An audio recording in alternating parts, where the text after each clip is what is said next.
Greetings and salutations, everyone. Live from the dark side of the moon here in the Blue Cheese Room. This is Oblivion Unchained on the Loophole King channel. Yay! My name is Rick. I'm the Loophole King. I will be your tour guide through what we're going to call reality today. Glad to have everybody here. Yes, this is episode, I believe it's episode 12. We were not here last week due to some scheduling conflicts. Leon, Robert, who plays Leon, was busy taking tests and was doing real life stuff because apparently he still has a life. I don't know about anybody else, but I don't have one. But yeah, we're going to play some D&D. First, a quick shout out to TM the Mark Knight, who is rapidly approaching like 12,000 followers or something at this point. Where's he at, David? We're almost at 500. Closing in on 600. Closing on 600 followers on Twitch. So, good for him. We'll have to give a shout out. I want to give a shout out to Nat30, Nat Awesome, the Tabletop Misfits. Check out our sponsors. We have a new sponsor, DirtyDipsHydrographics.com. Check them out. They do hydro dip graphics. You can get your rig done. You can get your monitors. Basically, he can put whatever kind of graphic you want on pretty much anything that'll hold a image. So yeah, check him out. Raising a nice guy, and as always, Comic Book World at comicbookworld.com. So we're going to get right into it because we want to have some fun today. So, Manam, introduce yourselves. Hello there, I am Manam Muhammad Salama. I play the what they call him again? Oh God, Triton. The Triton. He found out his. My mind is scrambled. I was thinking the things I'm thinking of. So he playing his warlord. He found out he is the right hand for some kind of cult, and they are now searching for him. And he believes now everyone want him now. Like after being very cautious and careful, but Well, now we know why you were cautious and careful. You were on the lam. You were running, hiding. Robert. Hello, I'm Robert. I play Leon, the Leonin fighter. Discovered last time that Leon in his previous life was a privateer serving on a ship called the Twilight Rose. I was downstairs anyways. He was a sailor or a pirate or something take this back that downstairs. still can't swim, but eager to figure out the rest of that story. have rat allegedly. Sai. Hi, I'm Sai. I'm playing Echo Hemlock, resident bard and information gatherer.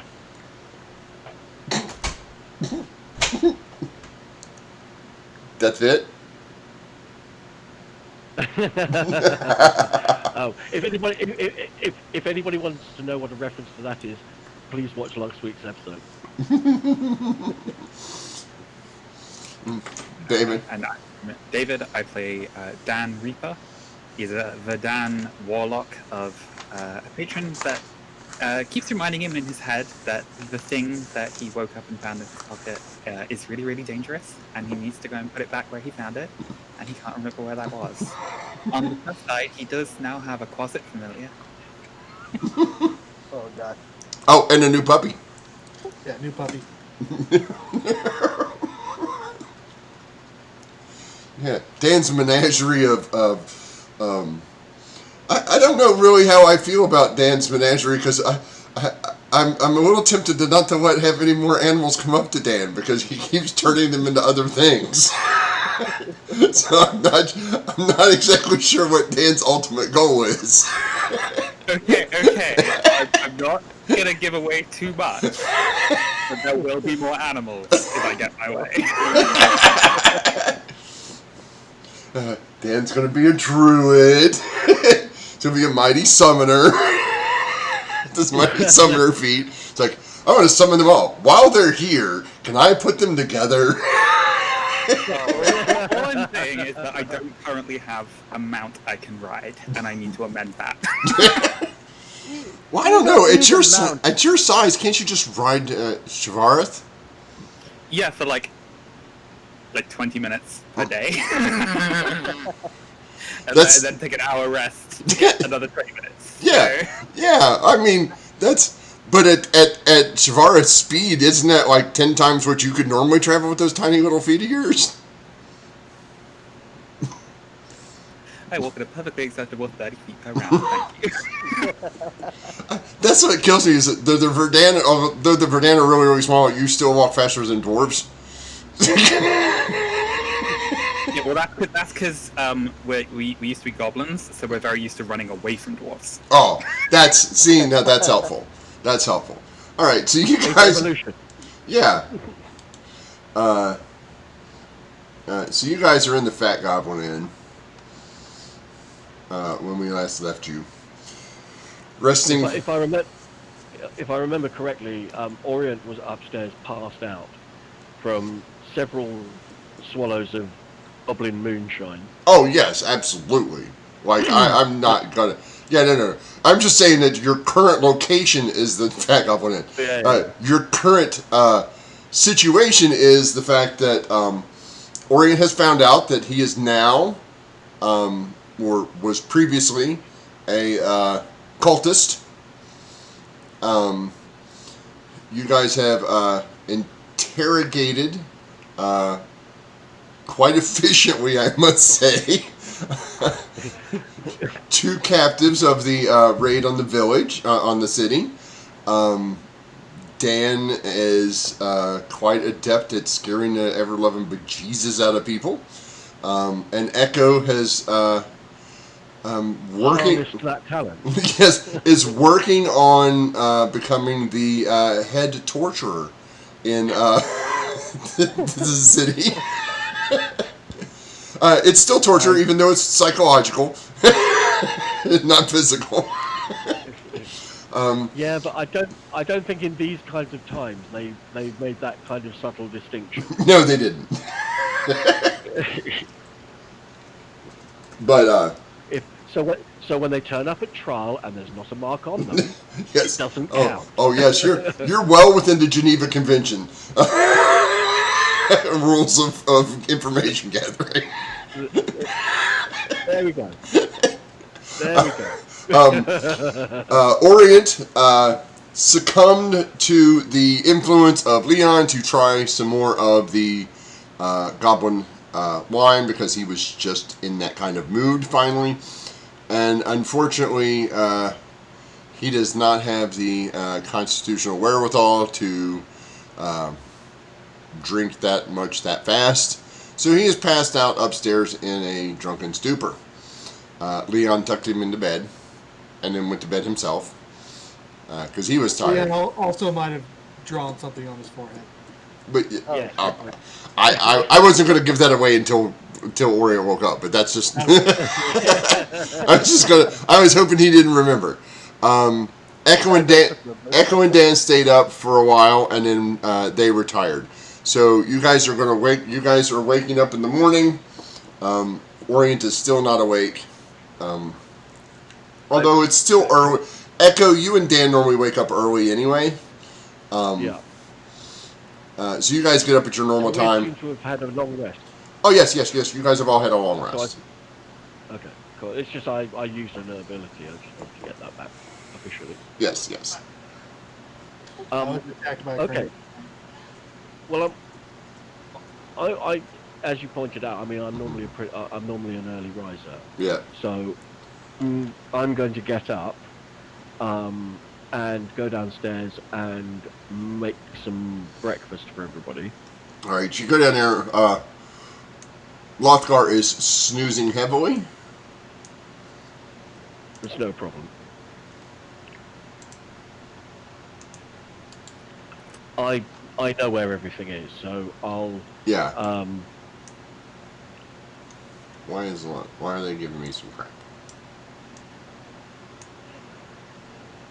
You won't move to that spot. I'll get a jug of water and a jug of fruit juice, and I'll There we go. put something together for brekkie, for everybody. And then Sorry, there seems to be some lag on the on the move. on the move here. Yeah. I'm going to refresh real quick because it looks like there's a lot of lag for some reason. Okay. Yeah, I'm having trouble moving as well. Yeah, let me Yeah, me too. reload this while we wait here. You guys can look at the nice splash screen. Yay! I'm going to assume at least two of our traveling party are probably going to wake up a little worse for wear. So I'm going to try and make sure there's some sort of protein shock of some kind for these eggs and mushrooms, or eggs and bacon, or something.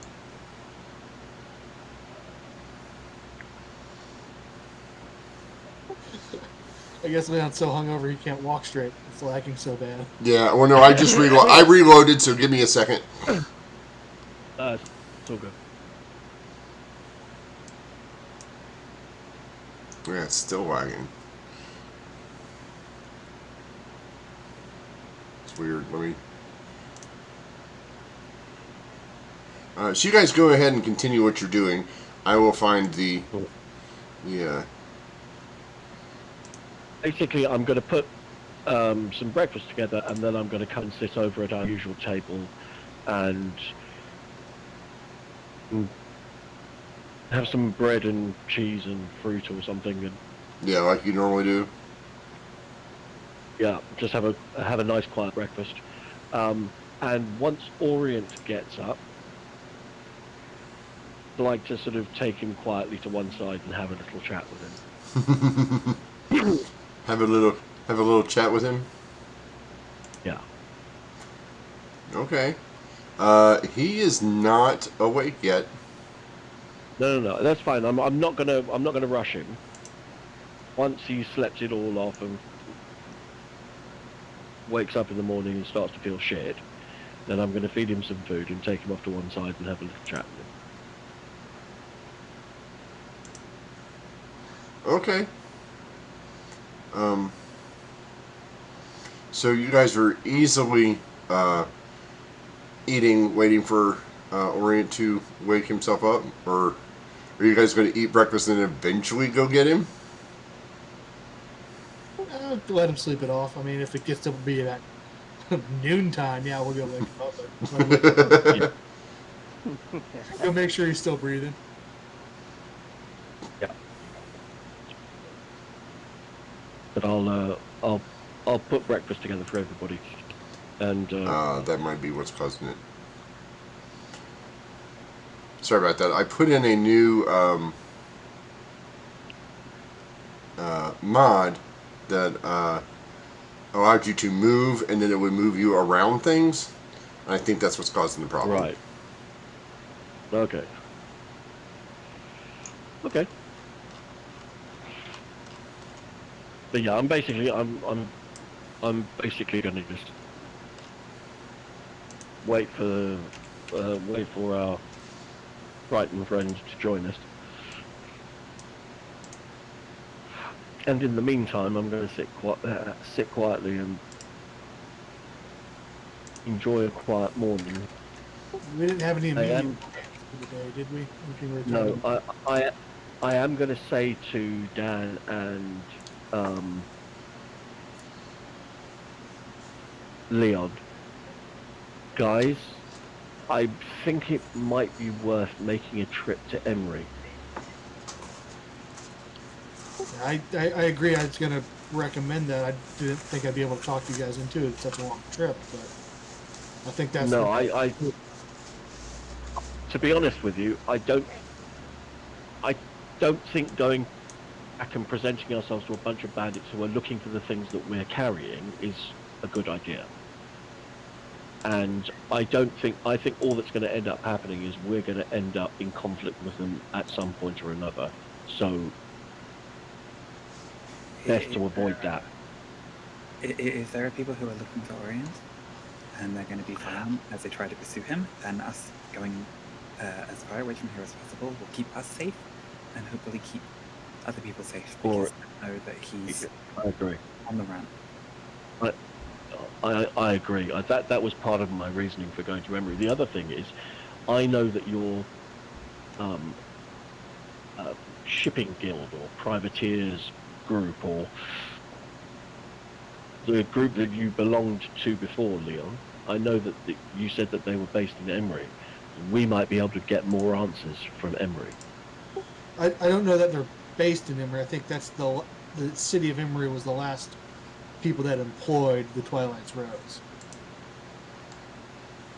Okay, well, at the very least, that's the last known employer. Right. They may still be in, and it might be worth going there to check and find out. Figure out who hired them. Presumably, I think we're starting to feel all of us were on the Twilight's Rose when it went down. And I think that's probably very likely. we can find out the other thing is what they were trying to do. If they were hired from Emery, then chances are their last port of call before sailing to Farpoint might have been Emery. If we go back there, maybe we can get some more clues as to who the rest of us are. I still have no idea, and Dan as well. I don't think has had many clues as to his past life before the crash, before the wreck. I think maybe on the way there as well, do we want to stop by the shipwreck again, take another look there? We were all kind of out of it when we woke up there. Now apparently there's another stone. I think that's. I think it's worth going to explore there to check just in case. I 100% agree with you. Maybe swing by on the way. I guess once Orient wakes up, we can have a conversation. How do we want to get there? Do we want to walk? Do we want to get a ship? Do we want to find horses? How do we get there? No, I agree.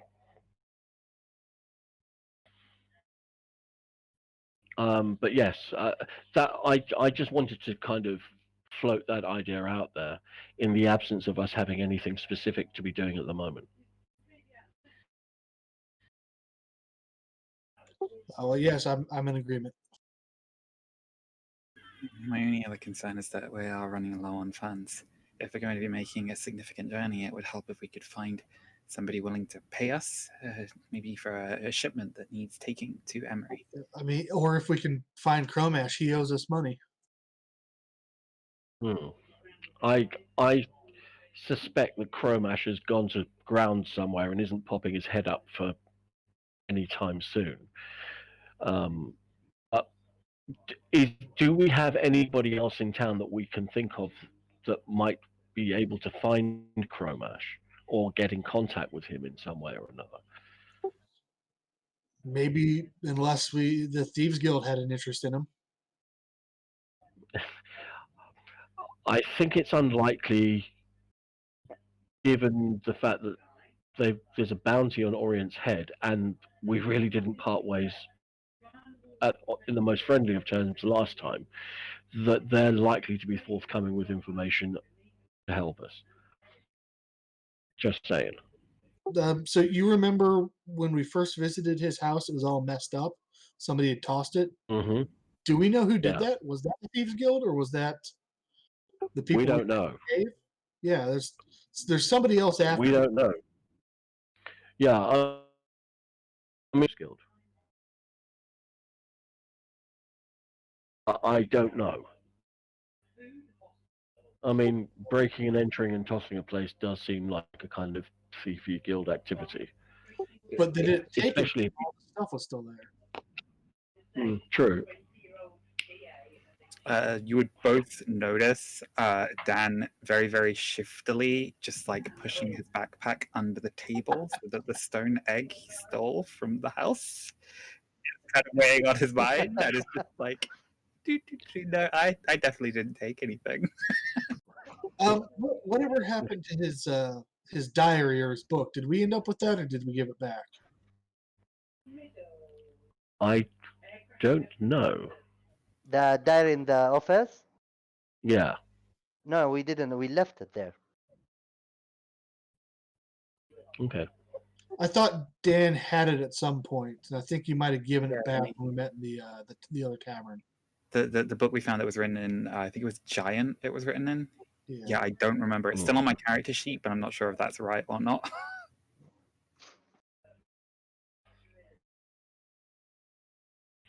Oh, Oh,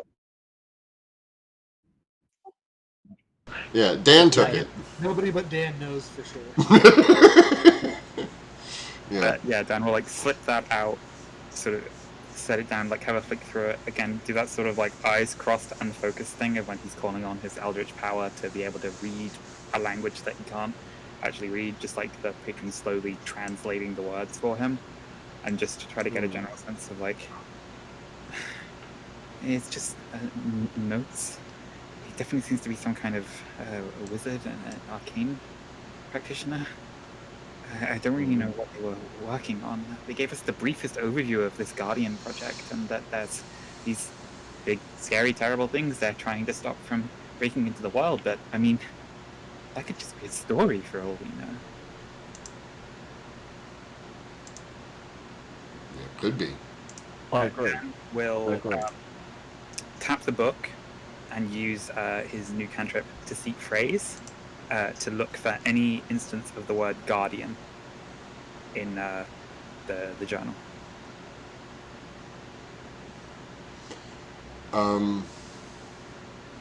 So as you, yes, it flips to about 3/4 of the way through the book and lands on a phrase that the word is in this small phrase that says, it's like it says, the guardians are the protectors, and in the side it says, are they guarding?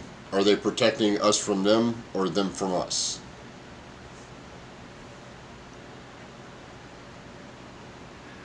Okay, so it looks like even Gromash doesn't fully understand what's going on, so that may be why he didn't tell us anything. He did seem like the kind of guy who wanted to always keep up a front of being more confident and knowing more than he let on. We should probably see if we can find him, but if we don't, we may have a better chance of finding information elsewhere. We'll just have to keep looking for leads. How much time Okay. do we dedicate to that before leaving for Emory?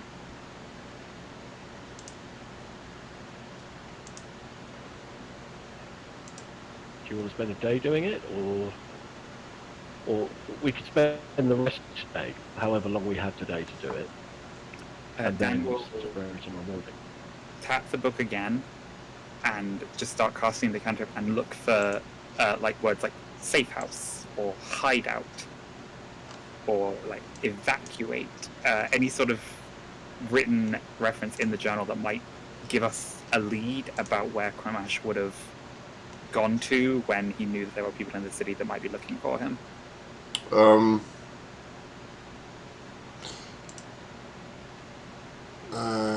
Let me see here. Would he have put that something in here? Let's find out. Yeah. There is a small notation about purchasing a small building in Emory.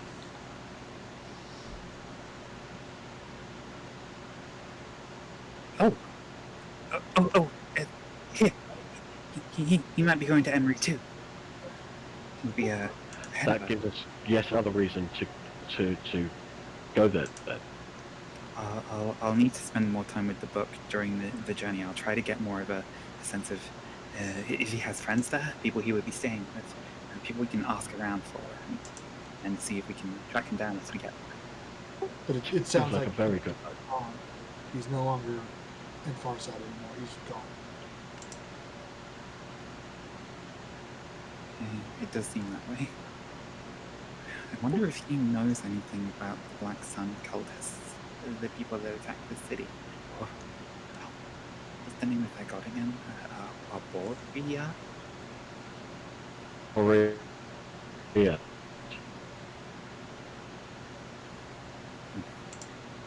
Boreas, I think. If he doesn't know, then it might help if we meet somebody at a temple, maybe? Maybe they would be able to give us more context. Agreed, but I don't know who else in Farpoint we could ask that might have that kind of information. I could ask Irving Mike. Well, he might actually know if it was an island temple. He might be familiar with the group there and whether, I mean, presumably they still need supplies, right? To have things shipped into the mainland? You can't live in isolation on an island, I don't think. But if the city was attacked because they were looking for a point upstairs, the more questions we ask, the more people will know, maybe potentially know where we're going. So we'll be careful with that. Would it be too much trouble for, maybe we could bring him some rat skewers? And I could try to sneak some orange juice into the mustard. I worry about a guy named Scurvy. That's not healthy. Leon's very excited about the prospect of going back to the rat guy place.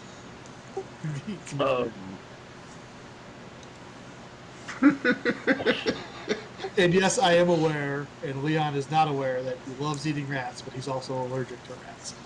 Shh. We're not going to tell him.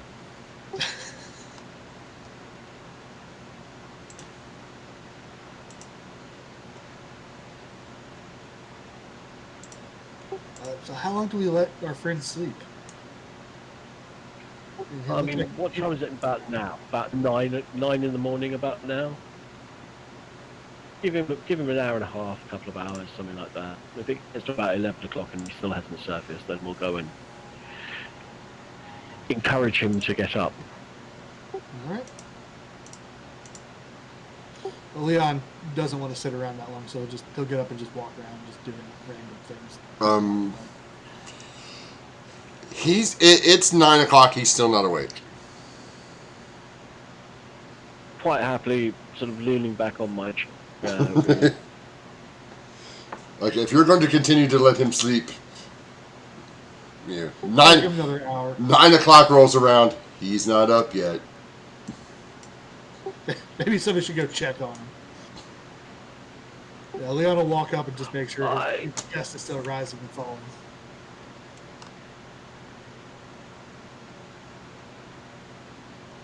Don't forget he's got gills. He breathes differently. What? He's got gills. He breathes differently. Just make sure, check something's flowing it out.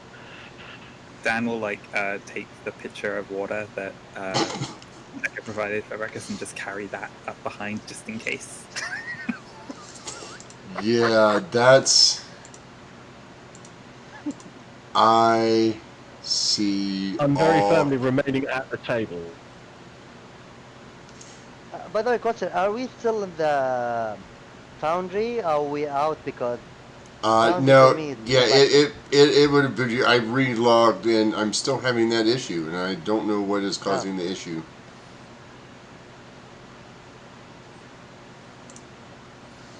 So yes, you guys are fine. You should be back.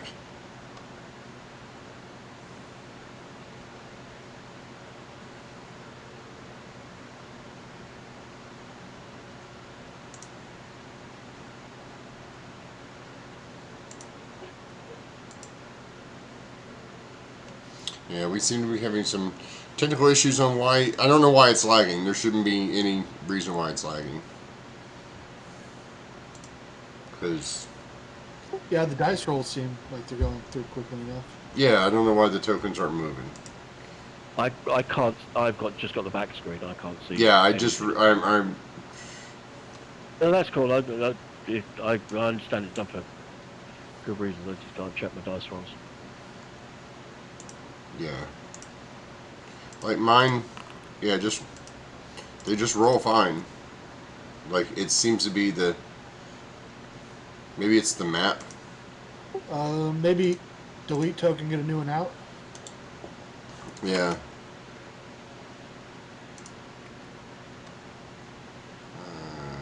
NPCs. Friends.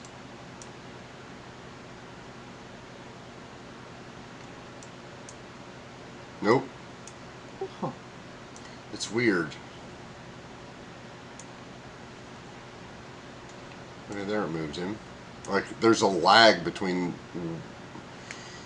There's some sort of lag between. So you tried Brutus. Yeah, it's about 7-8 seconds on my movement. I know, which is weird. Because there's nothing to do that.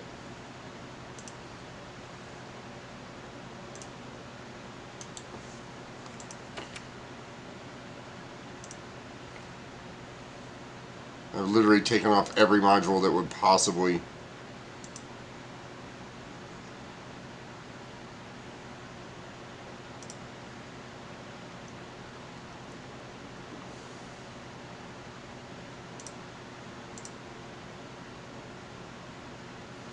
Yeah. Okay. Yeah. He's still not awake at 9:30. You guys. I guess you guys are finally gonna just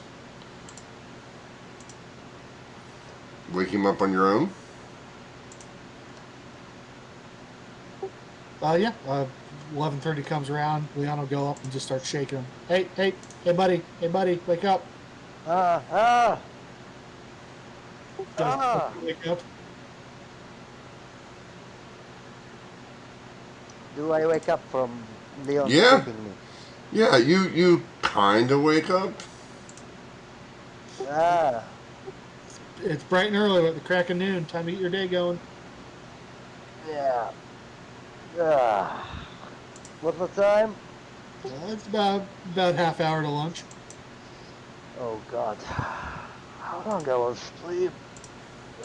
My body feel all. By the way, while I'm moving my hand in my face, is there anything in my hand? Mm-mm. Like while I'm touching my face and oh nothing. No. You don't Yeah. feel anything. There's nothing on you physically. Yeah, I'll just stand up and give me a minute. Just I will.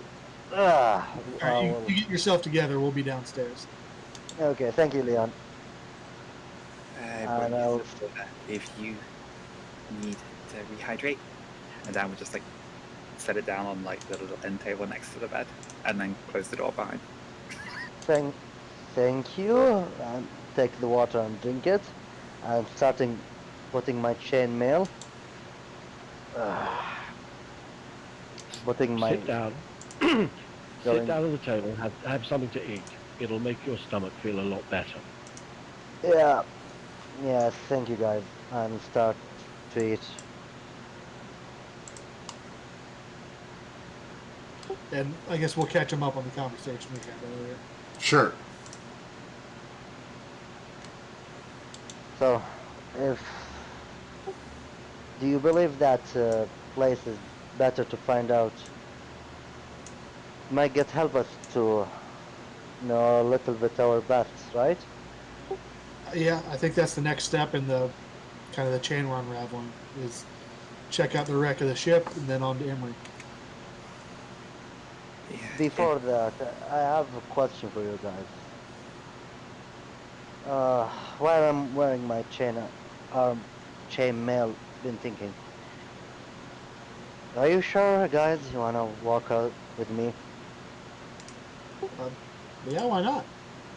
I have bounty in my head, 7,000 gold, Leon. It's Listen, listen. I wanted to have a little chat with you. We appreciate that over the past 24 hours, you've had to absorb a fair amount of information that could be considered to be a little upsetting. I appreciate that.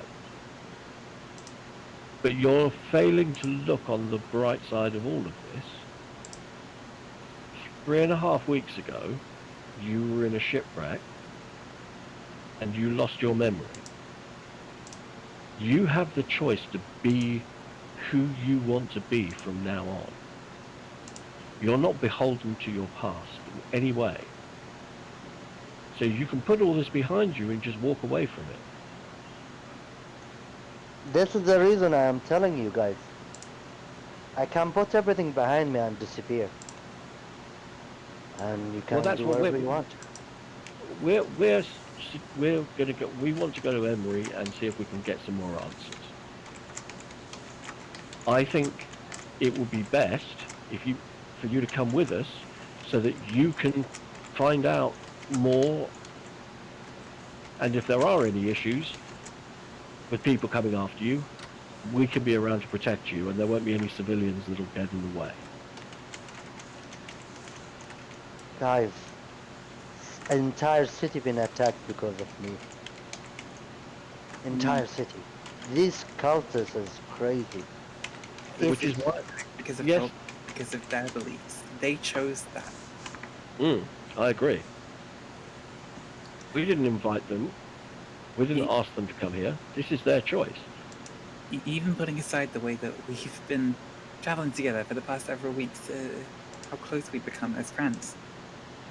We now know that we found an orb that was associated with Echo's necklace, and I've had an orb in my pocket right from the beginning, and now we've learned that you supposedly stole one of these orbs from that temple. That seems to suggest that the people we were before we woke up with no memory might have had a connection and might even have been traveling together. And we can find those answers if we go to Emery, and people recognize us there. And if all four of us go, that increases the odds that we do run into somebody who knows one of us. If we leave you behind, we're leaving behind the ability to find people who know you and would recognize you on sight, for good and I don't know. They came for you, yeah. But presumably they sent their best, and we knocked them down easily. You're still here. They didn't get you. What else do they got? And they don't know where we're going. So how can they track it? I can't disappear in the sea. Like I can enter the sea and no one can find me. It's not hard, and I'm not sure if remember. Like I understand that I did something, and I don't believe it is wrong that what I did. I believe it was right that I killed someone, and I'm ready to do it again if that will help people and save life. But what I feel now is not about that, about the dangers, how these people ready to do anything. They're ready to attack entire city for one person.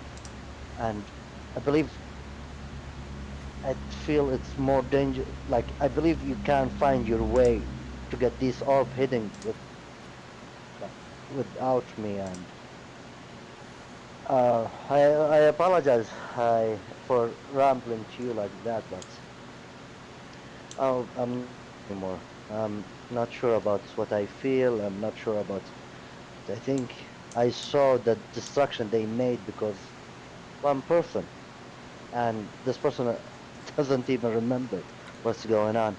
Feel Well, feel something not happened right. to the group of us.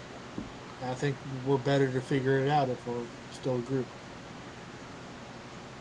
and I don't want to make you feel any worse than you clearly already do, but if the group have tracked you down, that means they already know that we've been traveling with you. Even if you go your own separate way, there's no guarantee they won't still come after us and try to use us to find out where you've gone. We're stronger if we stick together. We can have each other's backs.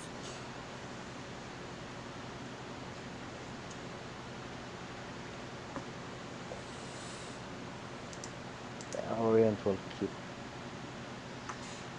silence, thinking.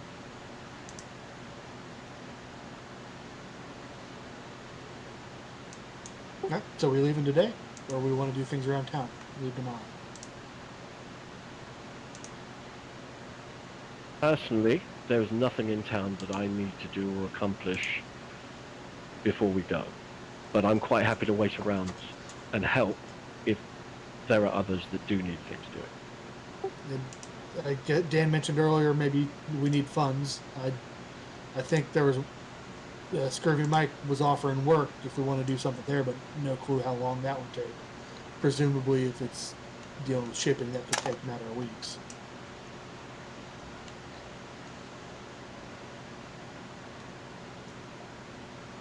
I mean, do we have enough provisions to get to Emory? Do we have enough money to get there?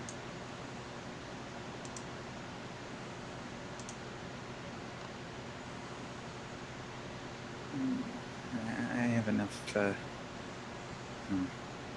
If we really, really stretched out the rations for about a month. We can do some hunting as well on the way. You don't have to about the ration because I already prepared this one, and you can see the Orient bag like full of ration for all 4 of us. Okay.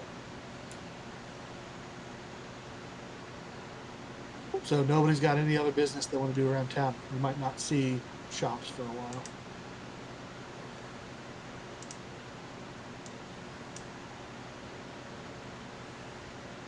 Alright. Well then, let's finish up with some lunch and make way to Cliffside.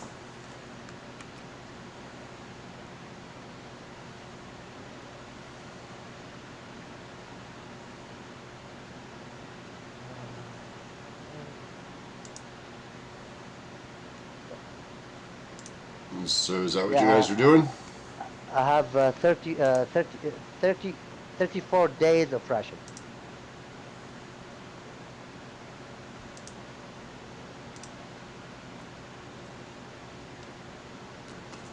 $34 days of rations.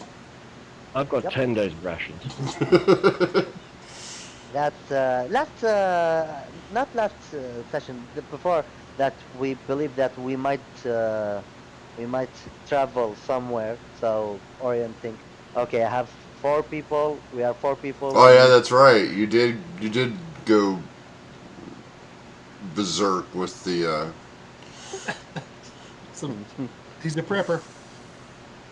Yes, he is.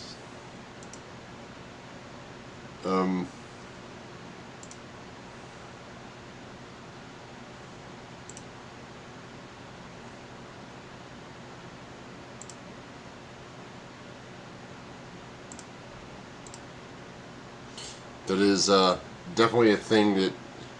So you guys are just heading out to Cliffside on foot. Yeah, I think the long-term plan is to head to Emory, but we want to stop by the shipwreck site on the way. Yeah, I think we're just walking. So I'm sorry to ask. Emery, is that the place that first we arrived? Because I lost everything, my memory. I'm searching for my notes. My notes disappeared. I have only one word. Emory is the place that we, after talking to the dockmaster, that's the last place that employed the ship that we were on when it sank. Oh, when you talked, yeah, no, I didn't write that one. And then Dan just discovered that Chrome Ash has property in Emory. Okay.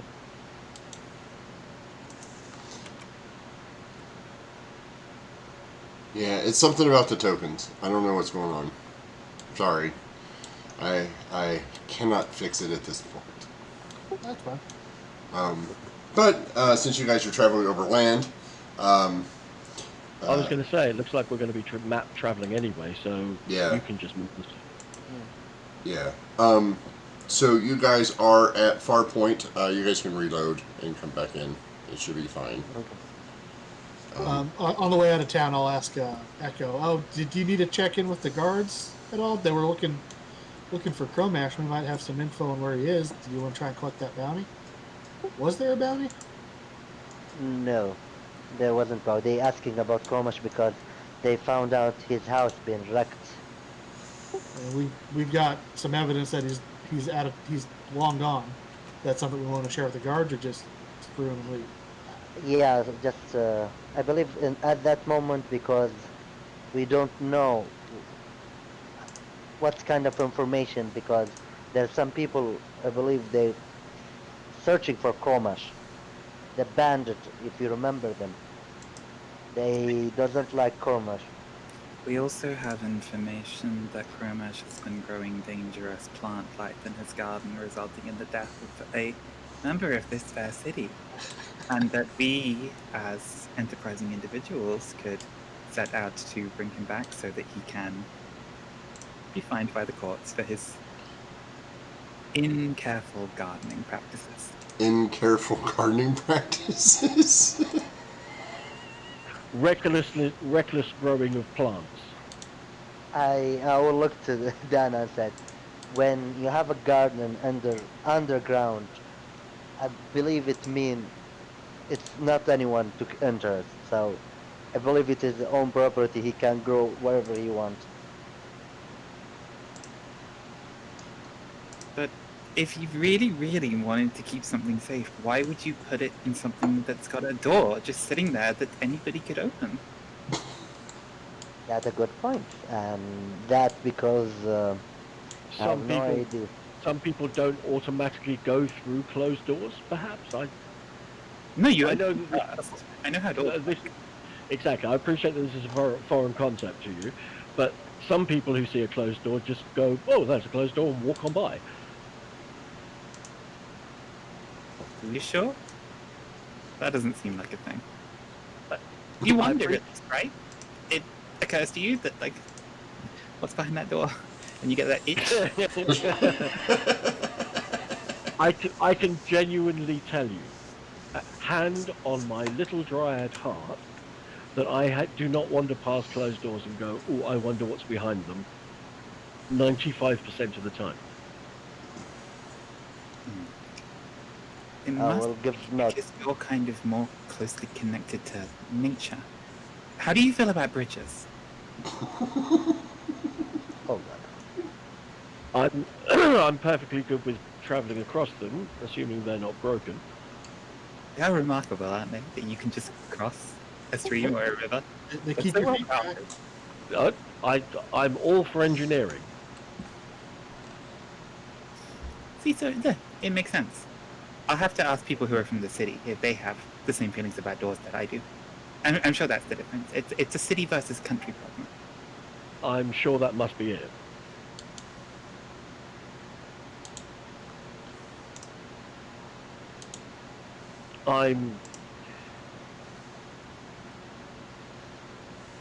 Yes, I'm convinced that must be exactly what bridges.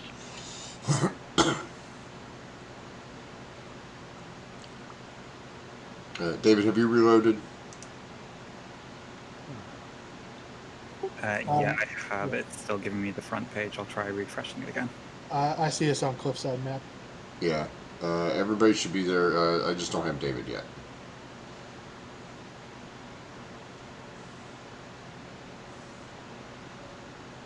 Orient, what are you doing? No, I'm good. I'm there. I'm trying to spend a little bit of time with Orient, just basically sort of momming it and kind of going, "Don't worry, it'll be fine. You can choose. You don't have to be the nasty guy. It'll be fine." Leon is 61 feet in front of him. You won't be for a moment. I disappear. I know you did. Because you guys are labeled on this map. You guys are labeled player 1, player 2, player 3, player 4. I would like you to have your appropriate names. So I will drag you all on here. Leon, or Robert, just so you know, I did fix your name on the screen. Awesome.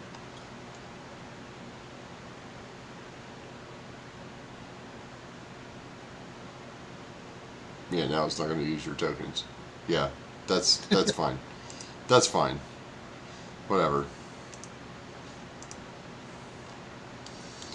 Yeah, all the technical issues today. It's not a big deal. Yeah. Yeah, Well, happened. so you guys arrive at Cliffside in the next day, right? Because you guys hike. You get to Stillwater. Leon spends the majority of the day trying to find the nearest body of water to this place. It's a bad name. You do find a small pond, probably a half a mile away. Is the water flowing or is it still? It's still, There we go. but it's about a half a mile away, and it's like there's nobody out there except like one old guy fishing. And you have a conversation with him like Leon normally does, and he says he's been here a couple of days, still hasn't caught anything. He doesn't even know if there's fish in this pond, but he's got nothing. I can help. And Dan's going to take Dada and have him try to shapeshift into a toad and probably end up as some kind of horrible toad hybrid abomination. And out into the pond to check and see if there are any fish. He transforms into a toad, but the toad has one where his back right leg would be. It's a bunny foot from the Owl Mirage, and then his nose is kind of long and pointed like a rat, and then he jumps in the water. He swims around a little bit, and then pops his head up and he goes, I can't breathe under here. I should be able to because I have my investment at the Chain Master Mm-hmm. to give. Oh no, wait, yeah, it's swimming speed, isn't it? It's not. Yeah. He can swim, he just can't breathe. You had him turn into a toad. He doesn't breathe underwater. He can only hold his breath for so long, and he's not very good at it. So he's like, he swims for a little bit, pops his head up, and he's like, I can't breathe underwater. Why can't I breathe underwater? I should be able to breathe underwater. Oh, that's a problem. We're gonna have to find a way to work on that. I'm just gonna scoop him up. As you start to scoop him up, he's like, wait, that fish thing. Fish, and he turns back into the four-legged fish that you had, that he did before. He's like, this one will work, right? That one should, I think.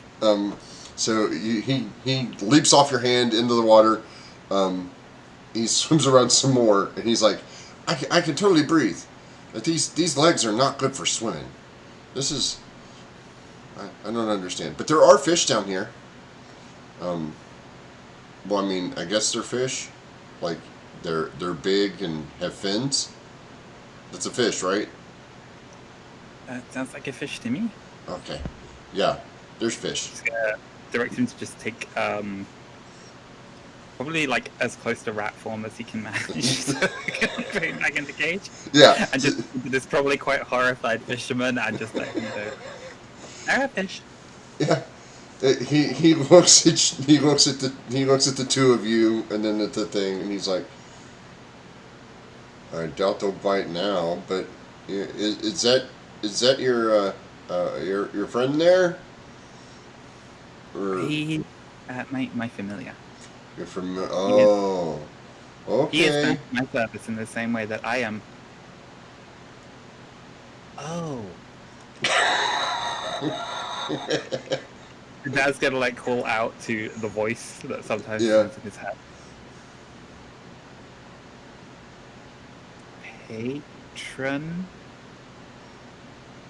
Yes. Oh, you are. That is, I. That's what I do. I do the things that you tell me to, because you help me do the magic stuff. Okay. Yes. What was I supposed to be doing again? Put the orb back. Oh, right, yeah. Gonna get on that. By the way, nice job with the dog. Yeah. He's been pretty effective so far. He's just a big softy, but I think people are scared of him, which has been kind of helpful.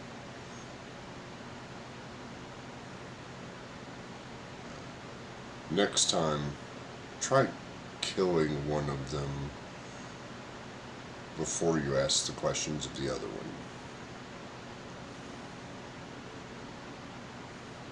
I mean, but then if the other one doesn't speak, then we've just limited our options. You can always bring them back. That's possible. I could learn to do that. Yes. Okay, nice talking to you. By the way, do As I Dan, see as that Dan Dan begins to looking hyper, you just see Dan standing there. He says he's familiar, kind of like, and then he stops, and you see him kind of tilt his head a couple of times, and then all of a sudden he gets this big wide-eyed look, and he starts to hyperventilate again. Echo, you realize that Dan is having another one of his episodes. Okay, I'm gonna kind of go over and put my sort of get down to his level, so probably sort of go down on one knee and put my arm around him and say, "Are you all right, little buddy?" I'm okay. I'm just a little bit terrified at the prospects of things that I might be capable of with the power that I still don't entirely have control over. And Dan's gonna instinctively, without even meaning to, summon up his cloak of fire skulls. Look, I appreciate that sometimes these things pop out under, moments of high excitement. It might not be a good idea to do that in town if we can possibly avoid it. I know. Because the new town. Well, look. It's scared. I tell you what. There's this thing that that I've kind of learned. I've been around a while. It's a sort of dryad thing. If something's kind of freaking you out, then you just take a big deep breath in, and then breathe it out, and you breathe in, and you breathe it out, and then you say, "Woosa," and it kind of helps chill you. Give it a whirl. Rooster? Why? Are chickens particularly calm? I mean, they tend to crow a lot. You think they'd... Rooster. Okay, and Dan just starts his arms in a sort of flapping wing motion as he's taking deep breaths. While this is going on, Leon is busy trying to help the guy catch something. I believe Leon at this point has tied a rope to his javelin and is just throwing it into the water trying to catch fish. Yes, that's. I thought you were just going to stand on the edge and swing at the water with your glaive, hoping to hit something, but that's. Oh no, that's ridiculous. That would never work. The javelin with the rope is a much better. Oh yes, you're much better at this than I am. You can't see Orion sitting and counting the stuff in the bag and what they need, and see if they the preparation of their travel. Yeah. Make sure they're not short on something. No, yeah, everything seems in order. Orient rearranges his bag alphabetically, by size. puts it back into his pack, and then decides that it is time for the group to reconvene back at the inn. Leon can come back whenever he's done fishing, of course. Does Leon catch any fish? Make a survival check for me at a disadvantage because you're basically harpoon fishing in a pond. And with a javelin. It does not have a bar. Yeah. Can I noticing that at least 2 of my party members are practically on the verge of a nervous breakdown.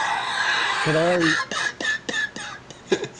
No. Dan is completely in a nervous breakdown. He's not possibly.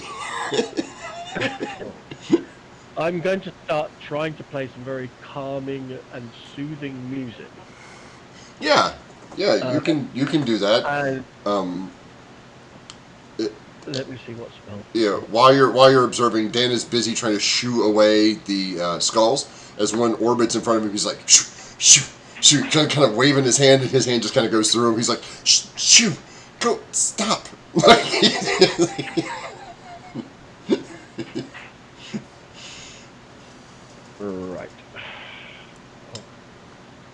Yeah, just give me a performance check. Okay. Then. That'll be easier.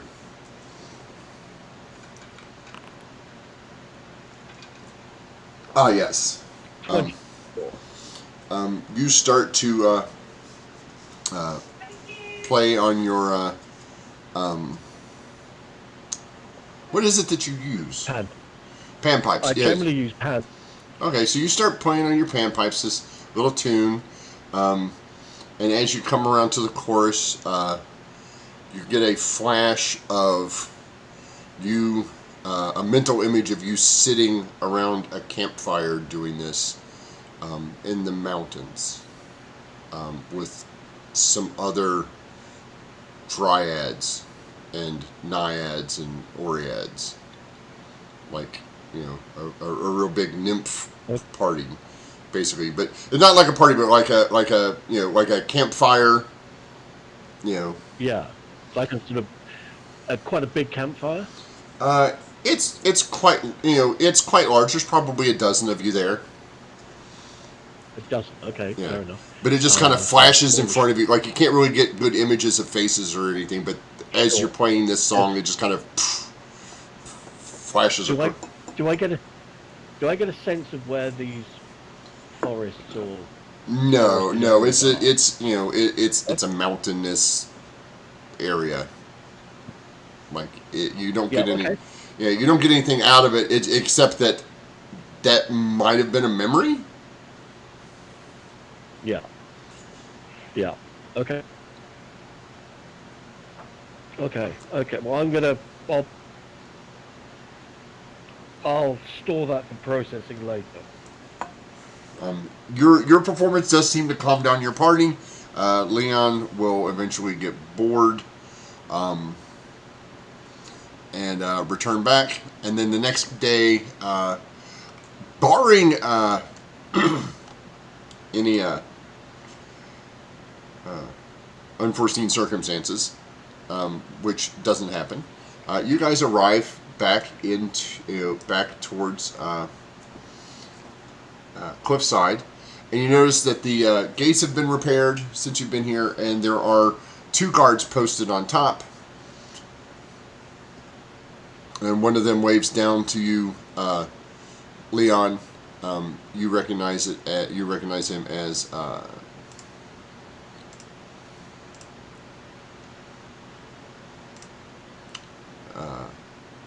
Ozkaz Silverforge. The holy crap, monkeys! This token is huge.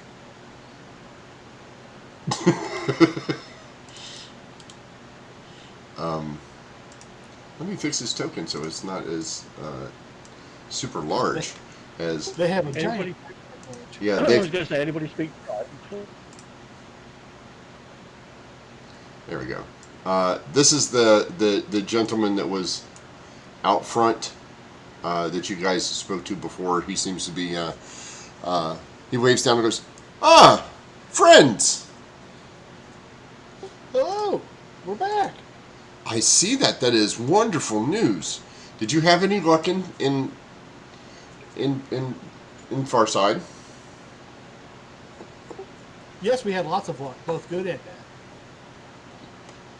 Oh, well, it's just about lunchtime. Would you like to come in here, or what? Or are you just passing through? What time of day is it? Does it make sense to try to stay the night here? It's like 11 o'clock in the morning. Like, you guys got up at your normal time and hiked about 3.5 hours or so. So it's nearing 11 o'clock. I guess we probably have time for lunch. And so you guys go. He calls down to one of the guards to open the gates for you. You guys go inside. You see most of the people that were there before, and you notice a couple of newer faces that you didn't see before. One of them being another dwarf, a male this time, and him and your super friend Karn are busy shaving, are working on the cart or wagon or tank, whatever you want to call it. Trying to get the. You notice that they've cut the logs down to a reasonable size, and are working on making them actual wheels. That's never going to work. As you say that, the other dwarf turns around and goes, "Of course it'll work. All you have to do is make them a little smaller and then keep the treads on them. You're fine." Just saying, cart worked perfectly fine the way it was. That was too slow. Needs to be faster. But it was sturdy. It's still sturdy. Yeah, okay. Look, I put in a strut there and a strut there. And he starts showing you all the improvements he's made. He goes, I'm an actual engineer. That's my job. Karn looks over at you and goes, "Well, you didn't die. So that's good. I thought for sure the little one would be food by now." Oh, she means me. No, I've been doing remarkably well. You have. Yeah, We got into a few scrapes, but luckily I managed to keep everybody safe. Okay. What's that? What is that? And she's pointing to you're familiar. She points at him and goes, "Well, what's that?" Oh, this is Dada. He's a friend. I found him, and I've been taking care of him.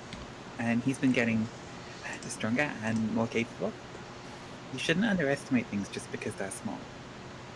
I would have thought a dwarf would have done that. Orion will go and will tap his shoulder. Fun fact: 3 of us fall.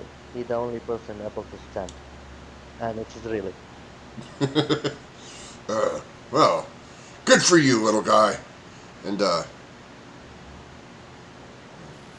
don't let that thing in near the storeroom. It looks like it'll eat all our food. He looks It probably hungry. will. It looks hungry. Oh, it's okay. We have food of our own. Oh. I'll take out some rations. So how's Cliffside been doing? Any further bandit attacks? No, we haven't had any bandit attacks, as a matter of fact. That's good. Are you guys responsible for that? Sure. Well, he invites you into the longhouse where they have a meal ready for the village. Like I said, there's probably only about 30 or 40 people in the village total, counting children and whatnot. So they come in. It's kind of like a family dinner kind, where like Thanksgiving, where everybody kind of lines up, gets their food, and then finds a place to sit, either inside or outside. Same as it was before. So where are you guys headed to? Yeah, we're just heading. I don't know if we have a destination. Oh, just out traveling. Have you found out who you are yet? I'm known as Fourtooth. Oh, Fourtooth. Yeah. That The sounds sailor. a sailor. Oh, Yeah, I that's know, right? that's odd for a Leonin. Just Not too odd. okay. What about the rest of you? Anybody else have a found their previous profession yet? Leon just looks at Orient. Elliot look, give a stern look to like support to it, like don't do it. I'm, I'm fairly sure that music has always been a part of it. Oh, well, that's good. That's nice. Yeah, the I'm really good with animals and with doors, so I might have worked in a stable. oh, well, that makes perfect sense. I need a horse. Then I wouldn't have to worry about being able to keep up with everyone, even though I've got shorter legs. I guess we'll need to budget a bit more carefully. Yeah, while you guys are talking, a older gentleman comes up and goes, taps Dan on the shoulder and goes, "I hear you need a horse." No, it's a. We're a little bit strapped for money at the moment. Well, I don't have a horse. I've got a mule. I'll sell you the mule. How much? He said, "Go follow me. See what you think." He takes you out around the back, and there's this mule that looks like it's been hooked to a plow longer than it should have been.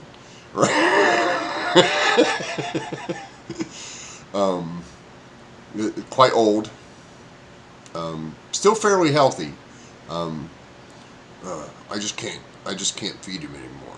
Like there's just not a lot of like he doesn't really pull his he can't really pull the plow anymore and he can't load as much stuff as he used to. But you're a tiny fella. He'd probably carry you around still for a couple of years, easy.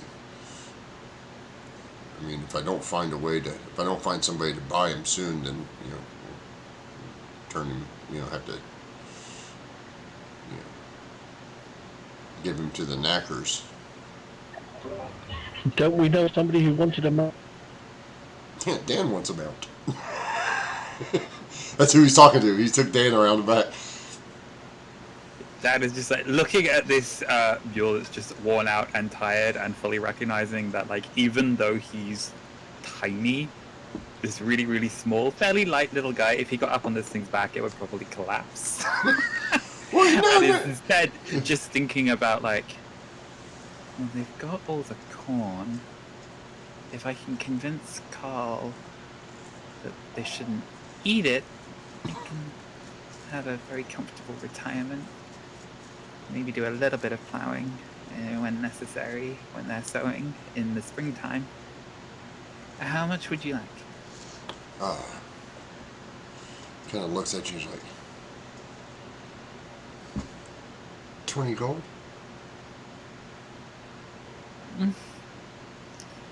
Can you go a little bit lower? We're just a little bit strapped for cash at the moment and about to set off on a pretty significant journey. Would you take 18? He thinks for a second. He's like, "Yes." Wait. Will Orient will look to this horse and can I make a check that horses will survive one day? Sure. Give me an animal handling check, please. Animal handling. Yes. Not nature. Oh, No, that's no. the same, but No. Animal handling. oh, Yeah, he's a sturdy guy. Like he's got a couple years left in him. Not hard plowing and hauling, but he should be just fine to serve as a mount. I mean, as long as you're not running for your lives and expect him to sprint anywhere anytime soon. But he'll plod along fairly decently. Mules are not fast. Mules are not fast to begin with. Like if he walk, it's no different from he mounting the horse. Yeah. Well, this isn't a horse. This is a mule. Sorry, if he walk, it's no different if he's wearing a mule. Yeah. Like I will bend down to Dan and tell him, Dan, if you want ride, I think it will make no difference. Or no. It'll be faster for Dan. Yeah, definitely. If that's what you're asking, Oh, it'll be faster for Dan. Yeah. The mule speed is faster than Dan's speed. oh, okay. So, uh, I will try to haggle with this guy. I will look to him, and I believe he's He already told Dan he'd more. take 18 for him. They have a deal. He said 20. Dan said 18. He said sure. Oh, Dan, did you say sure? I made the offer of 18, and the gentleman said that that would be a fair price. I think that's a Do you pretty think it decent. is fair? Do you think it is fair price for a mule like that? I think it's the amount that we've agreed upon, and these people were very kind to us when we woke up. We I don't saved want their to. life.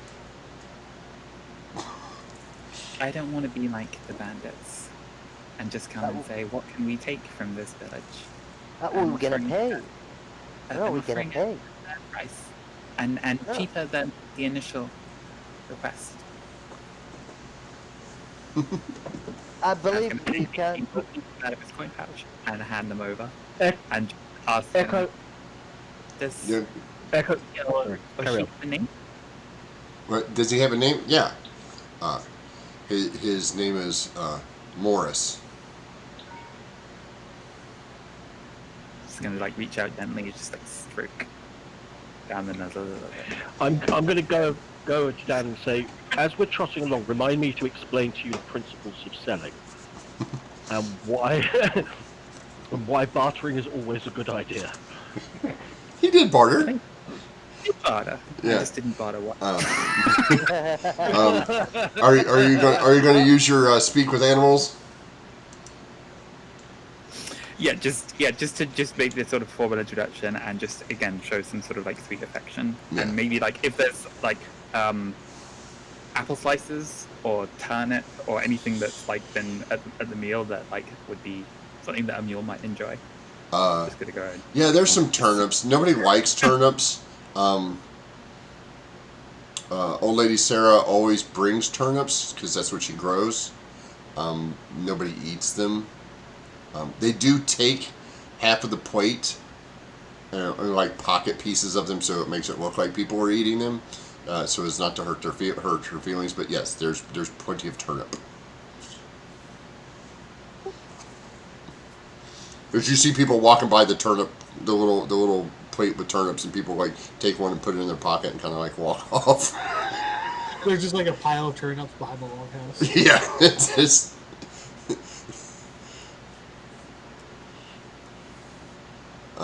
His thing, he goes, "My name is Morris. What's yours?"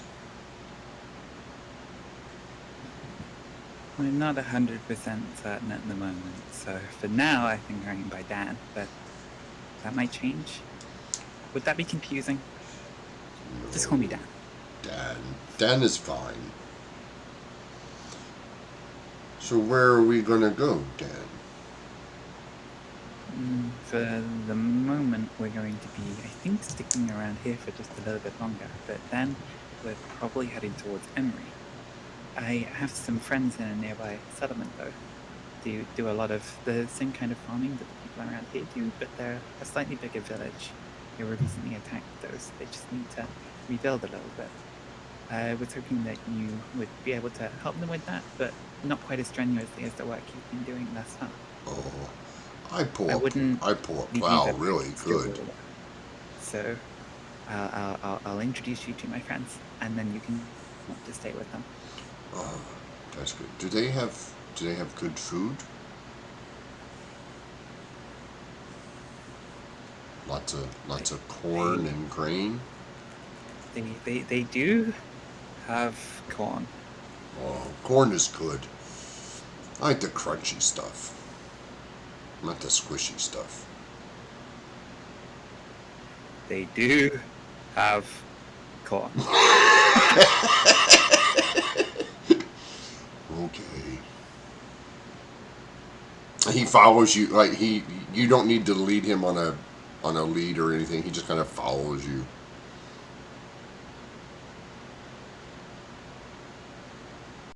I guess this would be an interesting moment to find out if Dan has like any instinct towards actually like riding on a mount with no saddle, no stirrups. That's up to you. But lunchtime is over, so what are you guys up to? I was just going to generally think, can I just roll animal handling Yeah. and just Yeah, go ahead. You get I'll give you a +2 to it because you do have a rapport with the animal.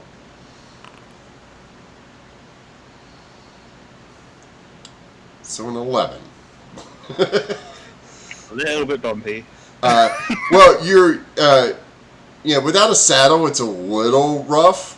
I mean, you understand the basic mechanics of riding a mount. But you are not going to be charging into combat on the back of this thing anytime soon. Like, you can get him to go where you want. Mostly.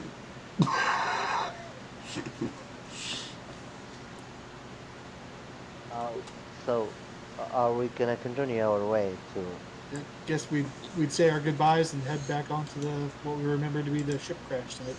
Yeah. Yeah. Let us see if this will do what I want it to do. Leon is currently walking 62 feet in front of the group. Oh God. Well, of course, because Leon has to see what he's doing, right?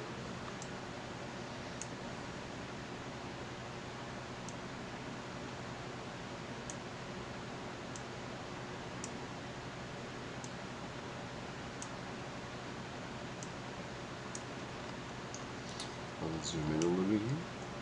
Wait for everybody to pop up. There you go. You guys are on the beach. You see the shipwreck. Well, what's left of it after the past couple of weeks.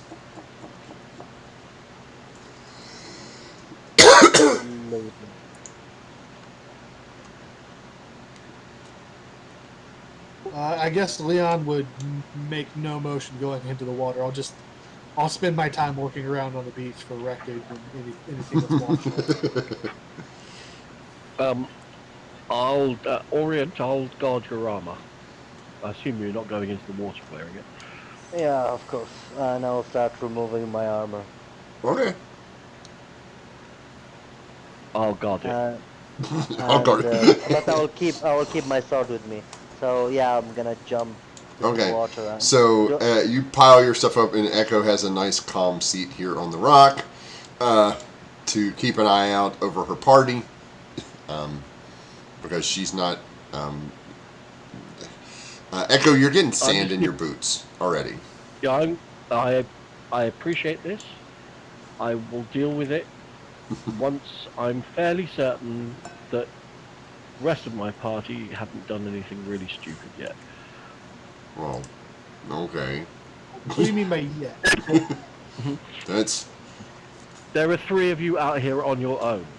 Each one of you should be wearing a t-shirt which reads something along the lines of, "It's not my fault, I was left on my own." Unattended children will be given an espresso and a puppy. Oh yeah. Heavily sugared. Do I move my token? I'll need to move it out. Yeah, you move. I mean, you can start moving your token. You have a swim speed, don't you? Yeah, I can swim. No, I mean, do you have a swim speed? Yeah, it's at 30. 30? Okay. Yeah, so you move fairly decently. The water's much easier to navigate now that there's not a raging storm trying to kill you while you were in it last time. If you remember correctly, last time you were here, it was the seas were rough. They're much more calm now. I mean, you still get the breakers off of the rocks that the ship is left on. It has moved slightly, not considerably amount, considering there hasn't been another big storm to push it around some more. Are you where are you starting to look? Are you starting to look? Once you get into the water. Yeah, it's like I'm gonna look while I'm Okay. like I'll So I I'll, want. So I'll we'll. take my time. Okay, you take your time. So Dan, what are you doing? You searching the beach as well with Leon? Yeah, Dan is picking up like seaweed that's like washed up and is trying to sort of like weave it together, just practicing a little bit of his knot tying skills, and gonna try to like weave it into essentially like a friendship bracelet. Okay. That'll be. What are we gonna call that one? Uh, let's call it sleight of hand. So yeah, you make yourself a nice friendship bracelet. It is appropriately sized for whoever you were making it for. Leon, can you give me 3 perception checks, and Orient, can you give me 3 perception checks? Perception. Mm-hmm.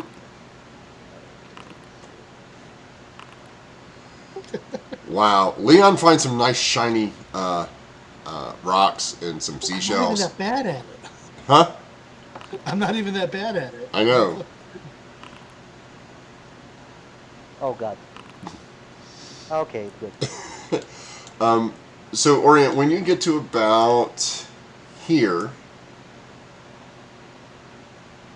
as soon as the token moves, when you get to about there, you do notice that there's a small lockbox in the rubble here. It was probably thrown from the ship when the ship collided. It's very small. It's about the size of a cigar box. So it would have been very easy for you guys to miss it during the storm and in your haste to just like grab what you could and get out. Yeah, I will go and look to the side and see around me if anything else might take interesting. Not where you're at. Which way are you heading now? And I will be this time I will be close because there was like storm and stuff that Yeah. last time I did. So But you're now gonna I'm spend. gonna You're gonna stand spend. closer. How long are you spending down here? Like I think we have no problem like stay more an hour or more an as hour. long as you need, mate. Yeah.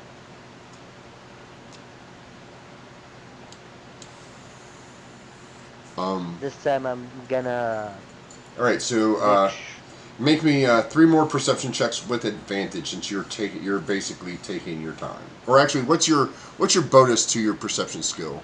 3 perception or investigation. I feel investigation is perception, more. because you have Okay. to find it first. Perception is noticing things in your immediate area. Investigation is for like research, looking things up in a book, finding things on Oh, maps and stuff like that.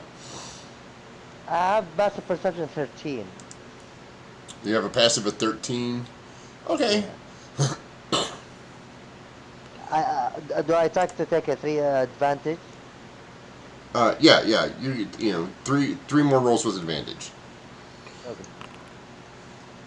1, 2.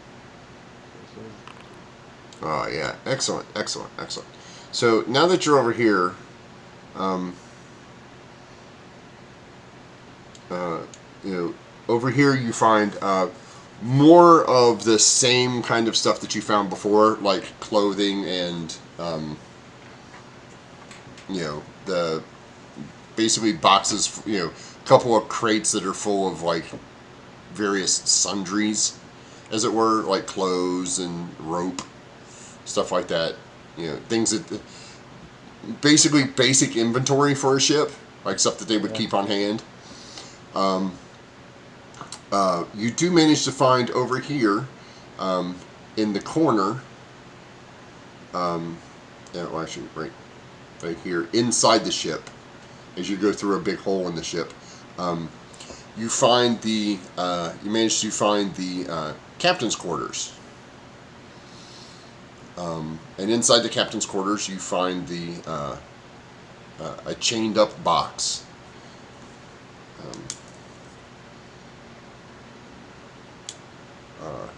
I mean, the lock is still locked. Like it's got a big chain. It's got a big chain around it.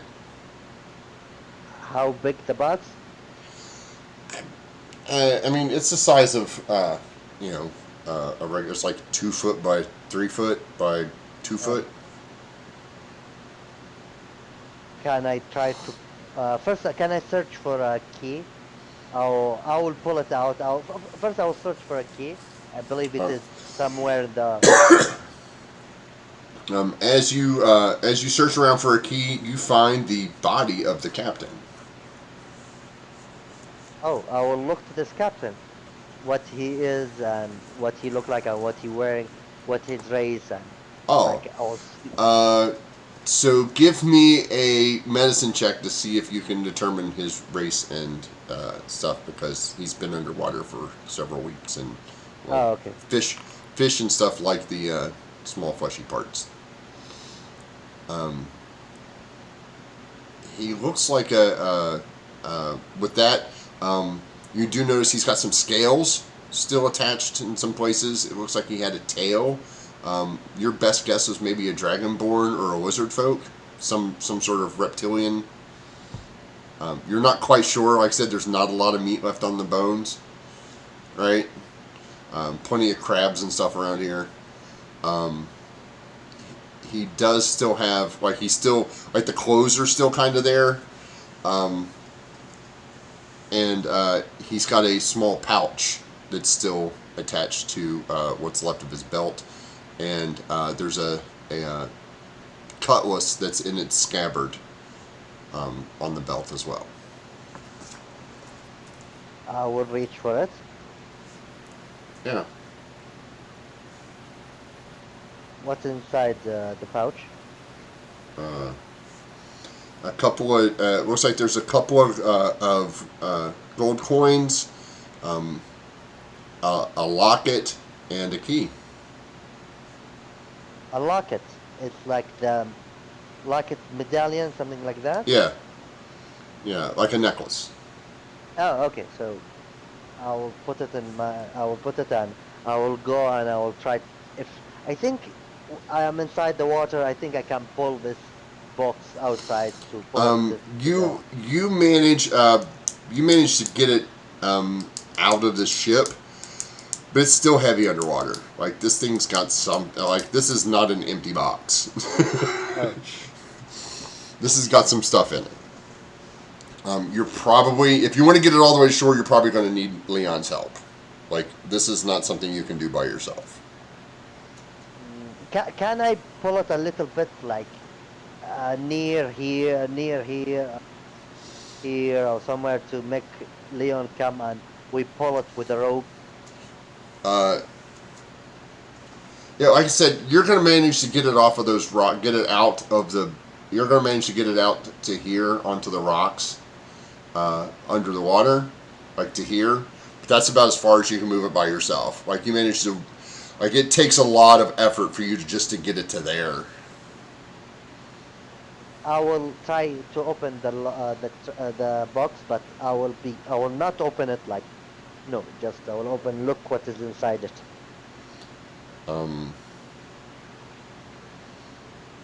Okay, so you unlock it. The lock comes off, and Okay. as you open it, water rushes in to the box.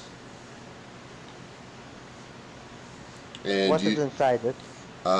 there's a whole bunch of stuff. If you're just peeking in there, it looks like there's some clothes, looks like some shiny stuff. Some papers start to float around. Shit. Close it again. Oh god, I don't know what to do. Shit. Oh god. Leon, what are you doing? Well, Leon's trying to talk to Echo, see if the rock he found is worth anything. Echo? Yep. I'll have a look at his rock and see if it's of any value whatsoever.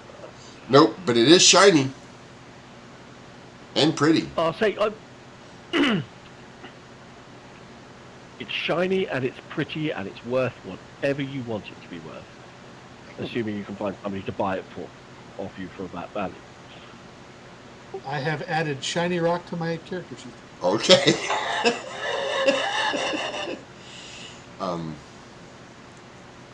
I will give you 1 gold piece for it.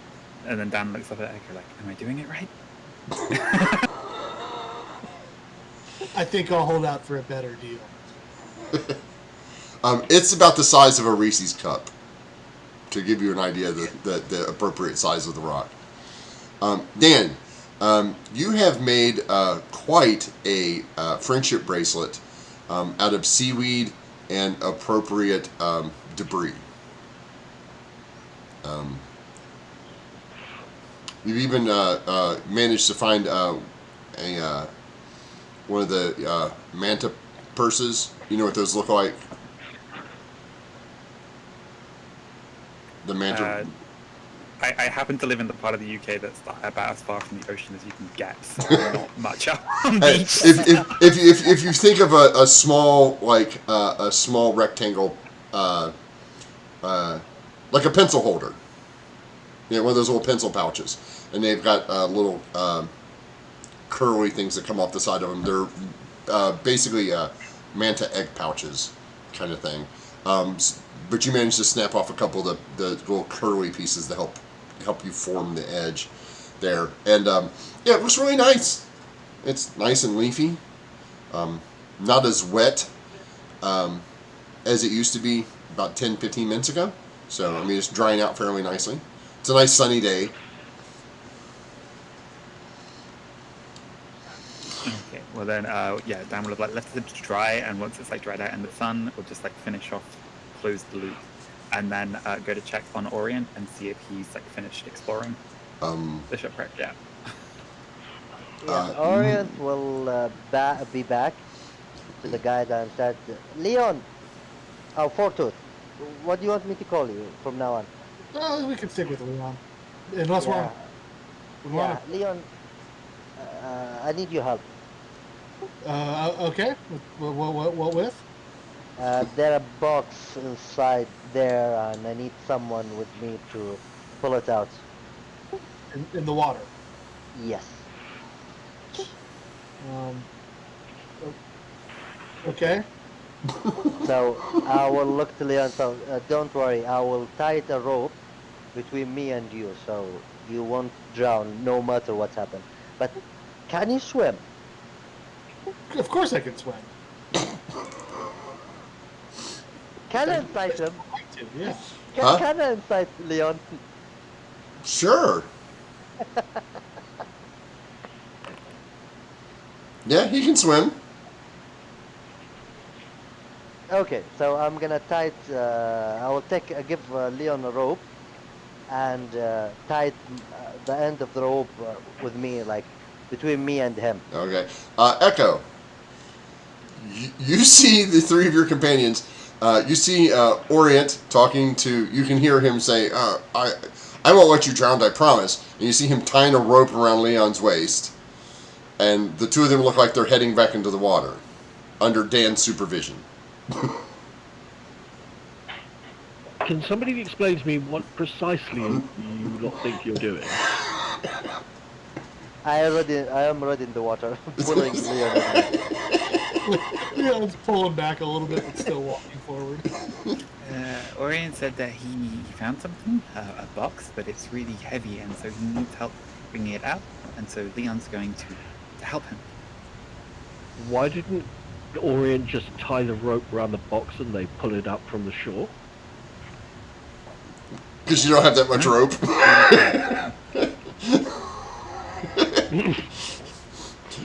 Out of character, Okay. You guys don't have that much rope. In character, it didn't dawn on them. Me and Leon will try to. Leon, I'm going to need an athletics check. I will support him, by the way. Yeah, yeah. He's helping. You have a lifeguard. You're fine. So I'm rolling it, or who's rolling it? You are. All right. You have advantage because, Orient's trying to keep you from drowning. Oh, look at that. Yeah, you swim pretty good. Not underwater, but on the surface. Right. I hate it though. Oh, yeah. You're so the first half is fairly fine. The second half... Oh, hey, Kaza, sure. I will stretch. See, and I disappear when I do it. Woo, because I stood up. Thank you. Gotta remember to stretch. Thank you. Welcome to the stream. Yeah, so the second half, I'm going to need you to make one without advantage. Okay. David, jeez. Nice. I'm just looking to get out of the water as fast as I can. Yeah. You forgot to take your armor and your glaive off. I did, yes. That's right. He's wearing. I'm wearing light. Well, yeah, he's wearing leather armor, so it is like. No, leather armor gets wet and it starts to constrict. Kaza, thanks for the follow. Appreciate it. Yeah, so you managed to get out there, Leon. The box is under about 10 feet of water. So you'll have to... the athletics was just swimming. I thought we were pulling the box. No, that's just to get you out there. Okay, I'm there.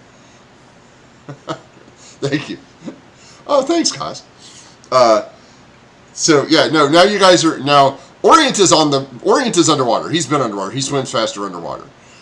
You've been frantically swimming against the surf to get out there. Like I said, it's about 100 feet or so out, in the ocean. And now it's about 10 feet underwater. What are you doing? I will take Leon 10 feet, take a breath, I will support you. We're gonna try to pull it as fast as we can. All right, let's get this over with. All right. And So you guys grab it. You start pulling on it. You guys will make it half your movement, so 15 feet. And then I need an athletics check from both of you.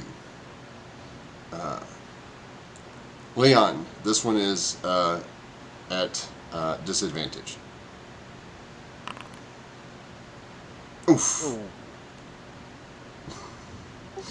The Triton's slowing me down. Yeah. I'm So not sure. you guys managed to get it about 15 feet.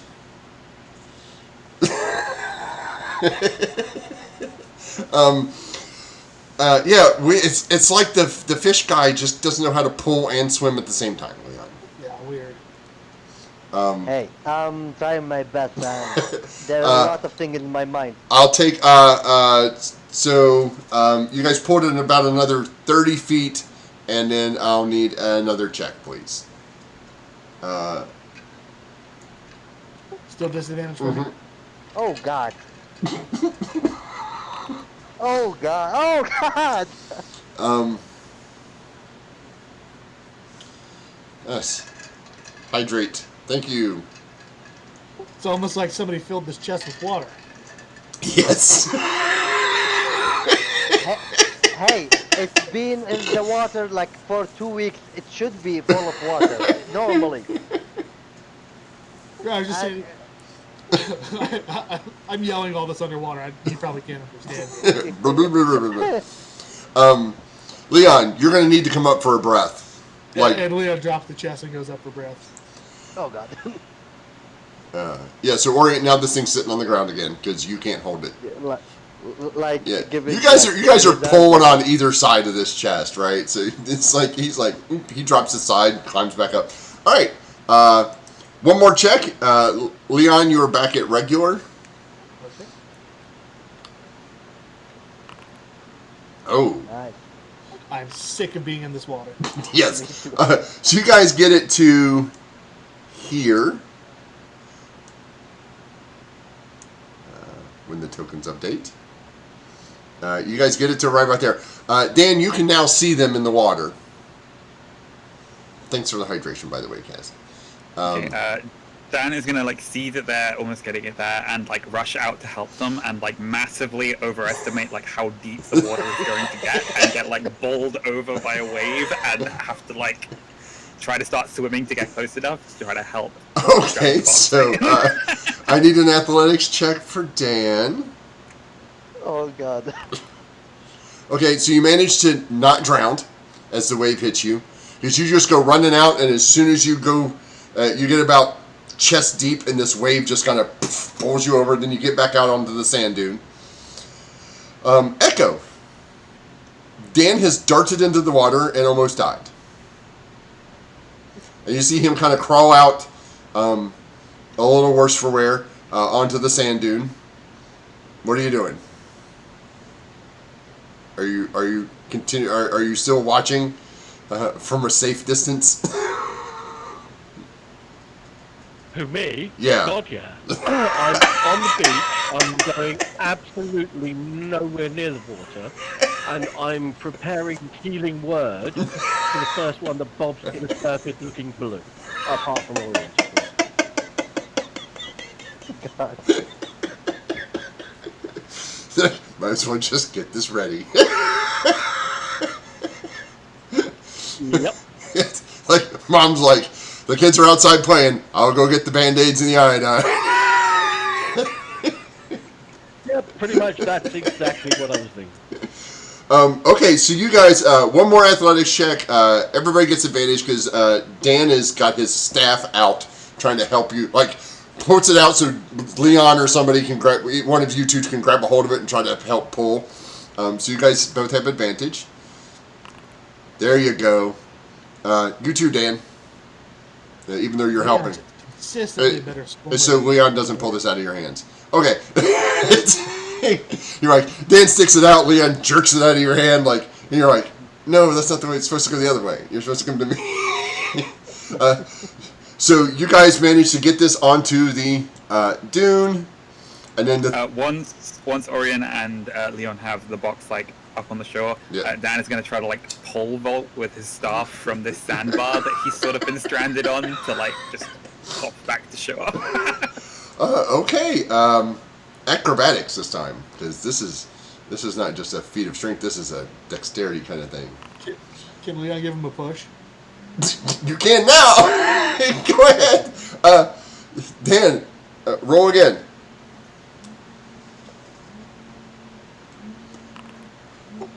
So Dan goes like up vertical and just kind of like falls back on the stick.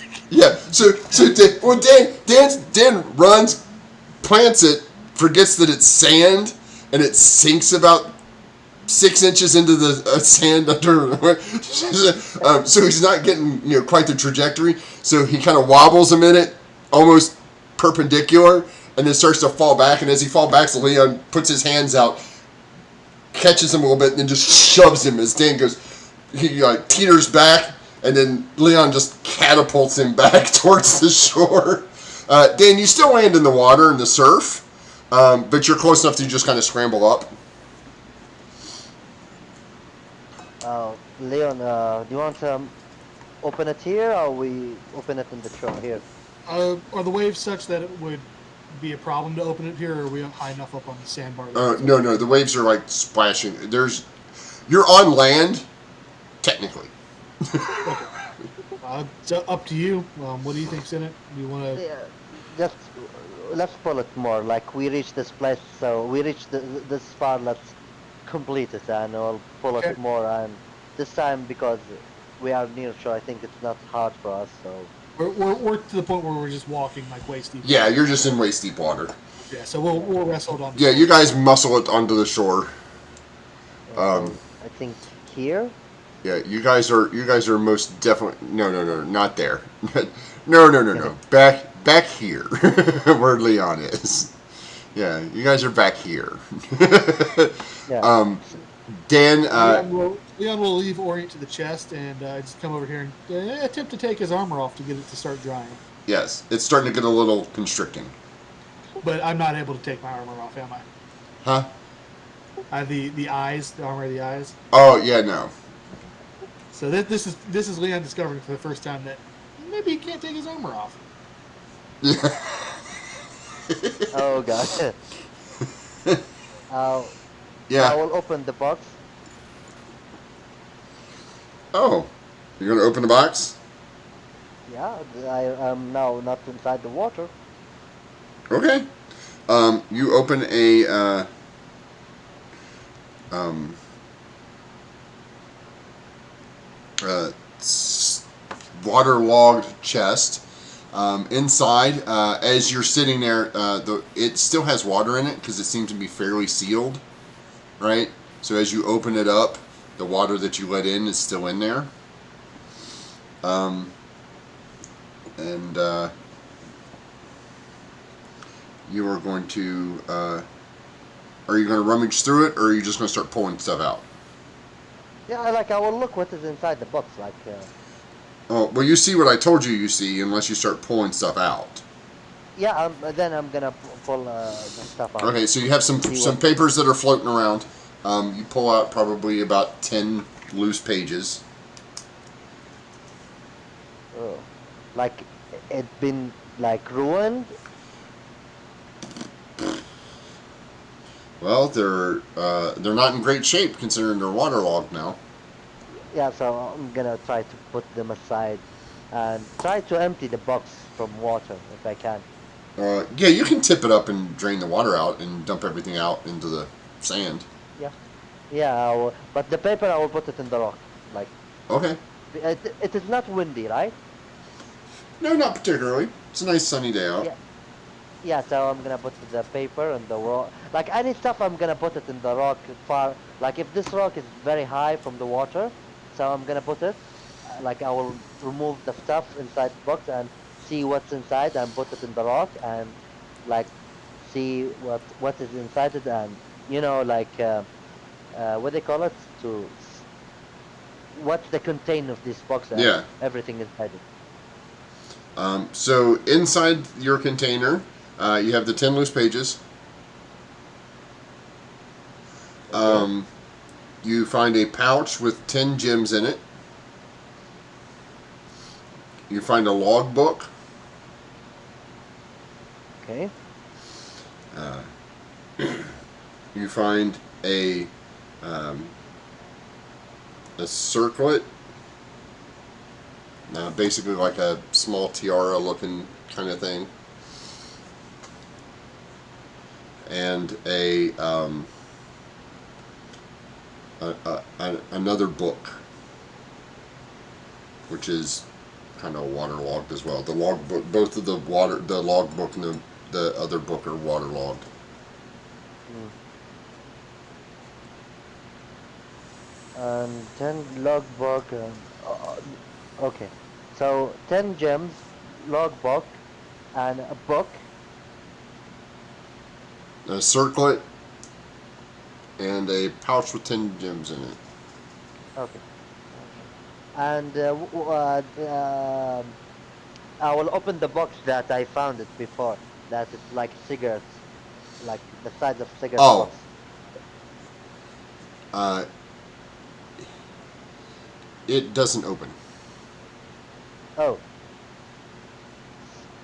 I will call Dan. Dan, Yeah, what do you need? And as Dan Okay. sort of wanders up and sees like the array of items, his eye is going to go to the circlet and be like, "Ooh, Echo, you should come take a look at this."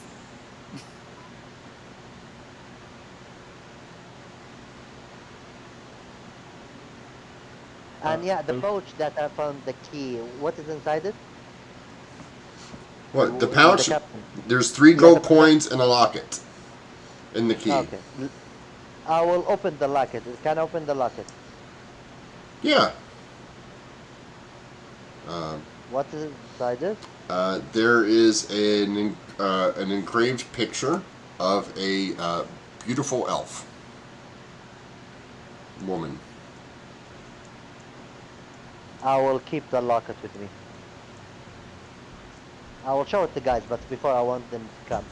So I will call everyone. Guys, if you like to come here, please. And by the way, Echo. He's out. He's outside. Echo. Echo is done with us. Yeah.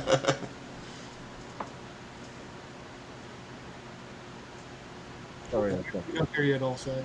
Yeah. Echo. Yep. Yep. Yeah, I'm calling. I'm coming over. So there's a lock. Is the picture inside the locket? Yes. Yeah. I will Okay. show it to Echo. But Echo, you can come and I will show the stuff. I will show the book, but I will ask the. Let's leave the book and there are two book, one log book and another book. I don't know. There are 10 pages, and let's leave it for now to dry before we read it. I absolutely. That's fine. What else did you find in the chest apart from the locket and the books? Yeah, there are 10 gems, and I will Hmm? show it to her. And there are circlets. Okay. Both the logbook is like a regular logbook. It's like got a lot of other binding on it, but the pages are soaking wet. Um, the other book is bound in something. You're not sure what it is. Hey, Echo, that thing you do that makes me not smell, can you do that to make me not wet, Yes.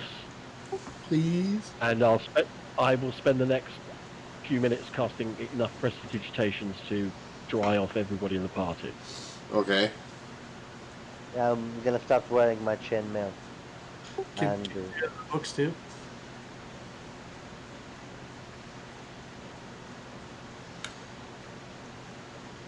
Echo.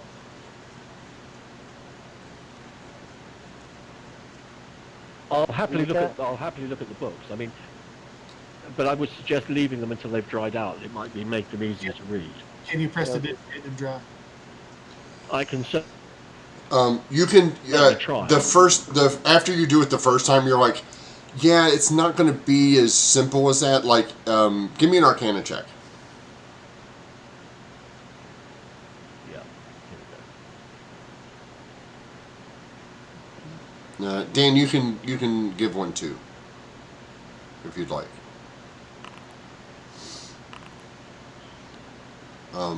Echo, yeah, you know that. 22. Yeah, you know that the prestidigitation will only do so much because mending is the spell that you need. Like Right, you okay, recall, so you don't know the mending spell right now, but you're like as you're thinking about what kind of magic will work, you're like, oh, mending will work. Mending. I don't know that spell. Why do I know that? Okay. Like Okay. it just you just kind of get that. Like I know that that's what's supposed to work, but you don't know why you know that. Like your magical ability is Okay, kind of well, like. I would suggest that we store this, we let this dry out as naturally as possible, overnight or something, and then I'll store it away in the bag of holding, which should keep it as preserved as possible. And perhaps when we find ourselves the next in some piece of civilization, we can see if we can find a wizard who knows mending to repair it. I'm Okay. pretty sure mending will work. Can I take a quick look at the logbook before we put it away? Yeah, it's soaked. Is there anything legible, anything on the cover, the first page? Yeah, as you open it, it just says it's the logbook of the ship. Do we have the ship's title? Can we confirm it's the Twilight's Rose? Yeah, it's logbook of Captain Rutgar of the Twilight Rose. Okay. That's all. I just wanted to confirm this was Yeah. that ship. Dan, can you open that book? This box. I will go down to Dan level and show him this small box like a cigarette box. And Dan like goes to take his D's tools and then just like pauses for a moment and has like a flash of memory of Leon opening a chest and becoming paralyzed. It's just like, we're fairly sure this thing's not going to do anything nasty, aren't we? I will give a look. Let's pray not, but we need to know what's inside. Let's pray not. Like, I hope it doesn't hurt you. But it can might. force that thing open. You want me to open? No, no, we don't need force. And I will give it a look that Oh. Yeah. Dan, there's no discernible lock on this. Like, there's not like a lock to pick. Um, as you start messing with it, your time messing with your rune orb, lets you understand that this is a puzzle box. Like, where there's little Chinese puzzle boxes where you have to slide the pieces back and forth to get it to open. And it takes you about 5 minutes or so to like unlock this. This is very complicated. And when you open it, there is a stone rune inside.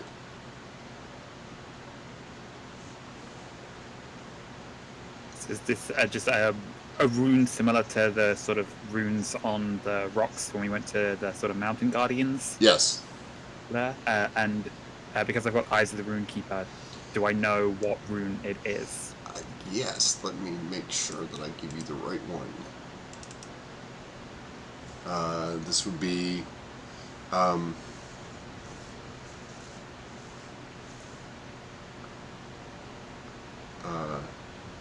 This represents the elemental plane of air.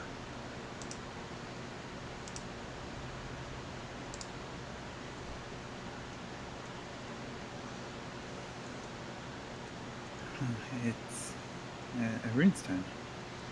For I can't think what the name of that one is now.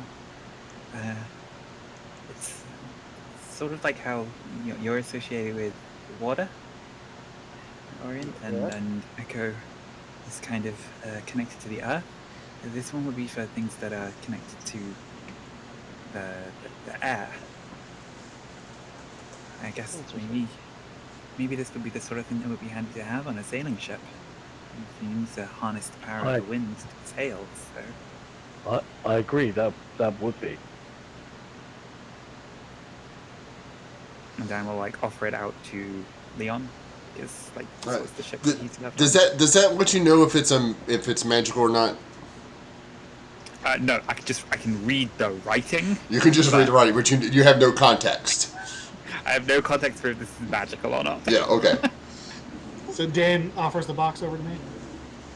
Yeah, with the little runestone inside. Yeah, it's a cushioned interior, right? Like it's got the plush velvet interior. This rune sits very nicely inside. Like, All right. Leon grabs the box and picks the runestone up to take a look at both sides of it. on the front side is the rune. On the back side, it's got 4 small grooves in it, like it would fit on something. Not recognizing any of this, Leon. No, not at the moment. No. It's not ringing any bells for him. No. This doesn't. This is something you have. It doesn't appear something that you've seen or the captain mentioned to you. Okay. At the moment. I'll show it around. It looks like this fits onto something, so maybe keep that in mind. Yeah. So yeah, about the 10, there are 10 gems. Yes. Here. And is that like the rock I found? I found another one. it's different, Leon? Okay. It's like Orient, it's shiny. Yes? Let it go. okay. I apologize. I meant that. Okay. So Dan's just going to turn a very sort of steely gaze on Leon as he's showing the shiny rock. 1 gold and 5 silver. That's my final offer. 2 gold. Go. I will turn to Echo. What are they doing, Echo? Why are they writing that? This... I believe that he's attempting to practice negotiation. I think he hasn't quite got the hang of it yet. You need to know what's the valuable thing. Like, that is stone. It's rock stone? No, Orient, this is coming from somebody who understands a little bit about the sales process. Something is as valuable as somebody else is prepared to pay for it. And if you can convince them that they really want it, trust me, they'll pay a lot of money for it, regardless of the value of the object. So so the Pouchet Orient had the key, had Can't the wait for locket. Echo to start getting people to pay to wash a fence. Um, I'm working on it. yeah, there are the three gold coins. Three gold, right? There's Yeah, three. stick them in the party fund, or There's. give them to Orient. Orient normally pays. Is anybody looking at them? Yeah, I will, examine yeah, it. Yeah. I will show Echo the lock and the gold and the circlet. The circlet, it is like it's like bracelets. No, or no, no. what? It's like a headband. It's like a headband, like. yeah, like Okay. So Echo, as you're looking at these three gold coins, they are not the same kind of gold coins that you have. Okay, are they about the same size and weight? No, they're slightly smaller in diameter, and have a different picture stamped on both sides. Okay, but is the weight of the two coins approximately similar? No. One is lighter than the other. Yes, the smaller one is lighter. Okay. But the one that you have, the gold coins that you guys have been spending don't have anything stamped on them. Like it's not minted gold. Right, what I'm saying. This is a minted coin. Okay. Um, well, this- these coins, I suggest we keep and find out where they come from. And I've shown On the front on the front side is the picture. On the front side is the side view of a middle-aged man in a helm. And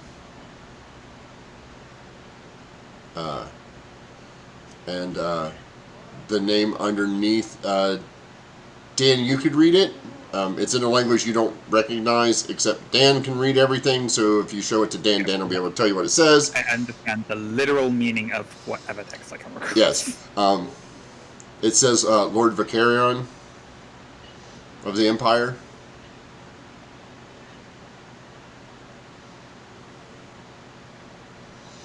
And on the other side is the, looks like a...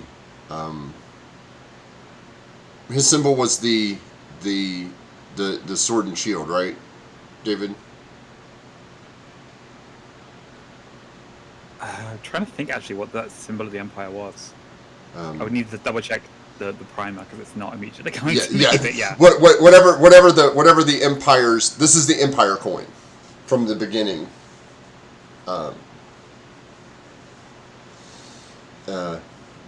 So this is one of the first minted coins that they used from the Empire. So whatever that symbol is, I don't have it off the top of my head. I thought it was the sword and shield, but I wouldn't swear to it.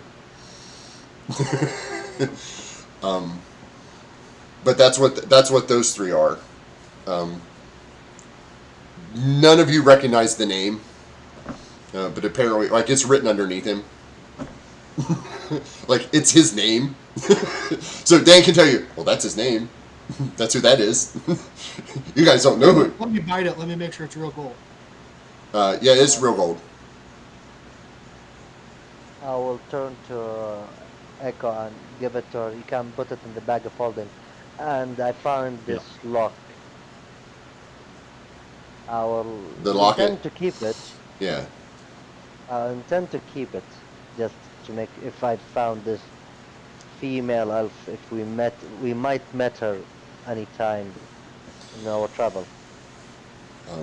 Yeah, it's a gorgeous female elf. Echo, you can recognize that she is a high elf. Like, the features are distinguishable. You're like, oh, she's a high elf, and you're like, why do I know the difference?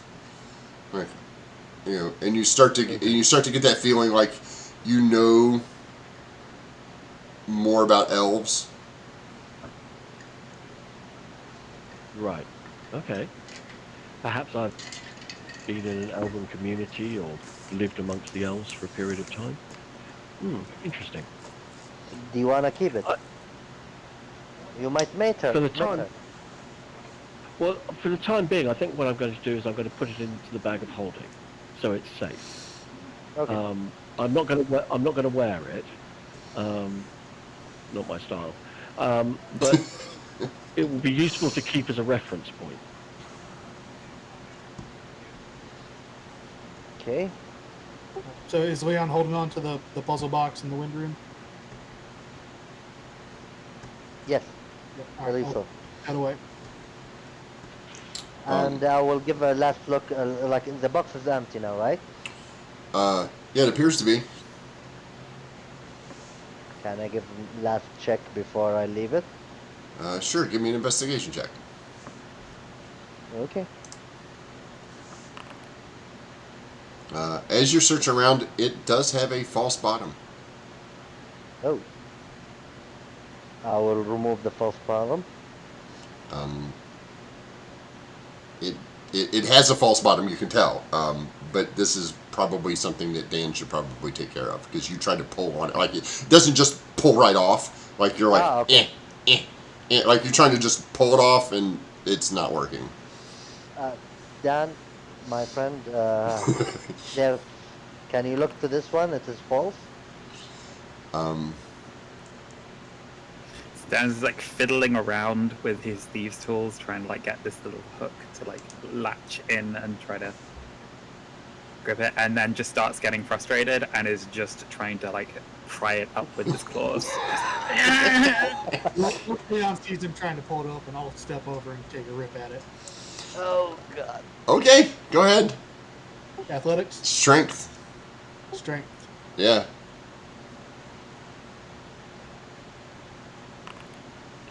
Yeah, so as Dan is busy, like, got your little wedge in there, Leon manages to stick a couple of claws into that space and just kind of manhandles this thing open.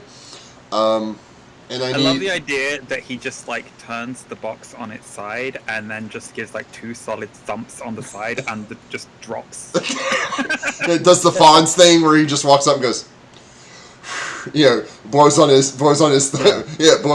It's like, and it just pops right over. No, he comes over and he kind of manhandles up. And I need Orient, Dan, and Leon to make dexterity saving throws, please. Where's the? Then this is new shit. I don't know what this dexterity save. Give me a second. Yep, I don't know what it is. On your character sheet, mate. Ah, okay, here. Oh God. Wow. Wow, you guys, 3, 4, 5. Echo, you are justified in everything you just thought of. Yep. I'll hang back and wait and see exactly who's badly damaged and. Everybody takes 6 points of damage as Leon rips this open, and a number of small darts, just like a little cloud of small dart needles, come shooting out of this thing and hits each of you. Oh, of course. You each get hit by 4 darts, and you each take 6 points of piercing damage. See, that was easy. That hurts. Yeah. Echo, there were a lot more darts. Had they not had it on its side and been like right close to it to where they kind of absorbed it, it probably would have affected like a 10-foot radius.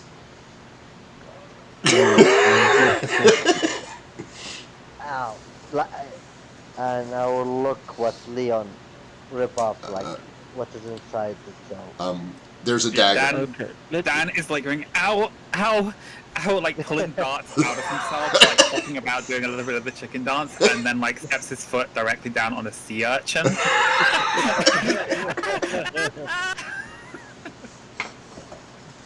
I'm going to. I'm going Does that speak with animals work all the time?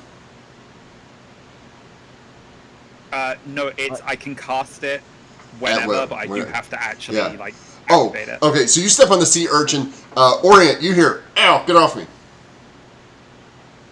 I'm the one who heard that. Yes, you heard that. Ow! Get off me! I will like look. You see the Dan, sea urchin that Dan was standing on. Dan, you said to this creature that talk to me, and I will like tackle Dan and put him in a side. You okay, Dan? You need help? Oh. Oh. Yeah, I know, Leon. We cannot Let do me, anything. I'm going to go over to Dan, and I will cast Healing Word at first level on Dan. We have used that opportunity to pull the last dart out of Dan's chest.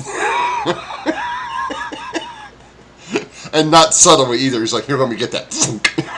No, he's distracted. Yank. I believe like most the dart in Orient face because he's wearing chainmail. Like everything. Yeah. So, You got like two. You got like two in your hand, at the top of your hand. yeah, it didn't add on my spellcasting modifier, so Dan gets 6 points back. Okay. I like I hope that worth it and removing the Tarzan looks inside. There's a beautiful untarnished dagger. The dagger is a dark silver color. I will pick it up. Okay. It's dark silver. It has a bone handle with a black gem inset in the bottom. Inside the dagger. At the bottom of the hilt, Oh, okay. like a pommel. I will go closer. Dan, if you want, you can have this, and I will hand it to Dan. I will hand it to Dan. Make me a charisma save, please. Dan or me? You. Oh, okay. Uh-oh. Oh, God. No, you don't. You don't want to give it to Dan. You go to give it to Dan. You're like, hey Dan. Never mind. And you just kind of turn around and kind of stare at the dagger for a little bit. Yeah, I will look. Don't worry, Dan. Nothing. Just don't worry. I'm good Oh, at that. it's okay. I wanted to let you know as well, and Dan's going to take the little seaweed friendship bracelet that he wove earlier and just like offer it out. I know you were talking earlier about maybe going your own way. I don't want that to happen, but if it comes down to it, well, I just wanted to let you know that I'm your friend, and you can have this to remember us by if you do. I will like drop at my knee and at level down and look to him. Well, thank you. Well, before you do that, I need you to make me another save. Oh God. So much is going on. Oh God, what's going on? For the slightest, for the briefest of moments, you were pretty sure Dan is trying to get your dagger from you, but then that fades a little bit. So yeah, continue on your kneeling and accepting the gift. Yeah, and thank you, bud. And I'm sorry for my rambling in the end, but things. It's come in one day and it felt wrong and still feel wrong. But I promise I will not leave until I will tell you, and I will accept the bracelet from him, and I will put it in my loot, and I will it's his bracelet, right? Yeah. Yeah, like a little friendship bracelet. Yeah, I'm woven gonna out of put seaweed. I'm gonna put the bracelet. Okay. So I fully imagine that this thing is going to start stinking to high heaven in the span of about like 2 hours, and Echo's going to be right back to like casting prestidigitation to get rid of the smell. Seaweed doesn't smell that bad when it dries out.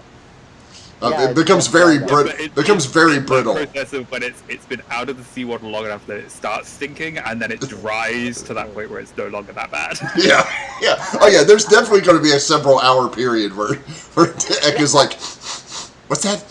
What the hell is?"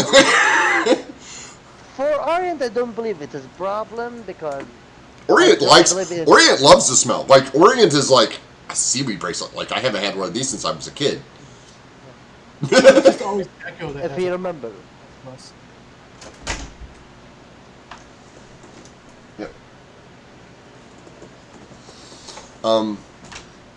So you guys are doing that.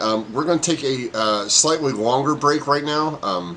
I have to I have to run the minion up to his place of employment. So we're going to take about a 20-minute break, and then we'll be back. So you guys have fun.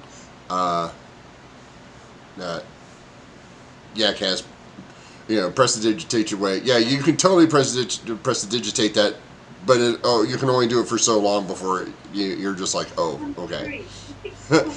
So we'll be right back. About 15-20 minutes. Okie dokie. All right. If you guys can be back at 15, I don't think it'll take me that long, but No hopefully. problem. Not All right. back. I'll Definitely back see, in that. see Yeah, you guys. definitely back in that time frame. All right. I'll see you guys later. See you in a bit.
welcome. We are back.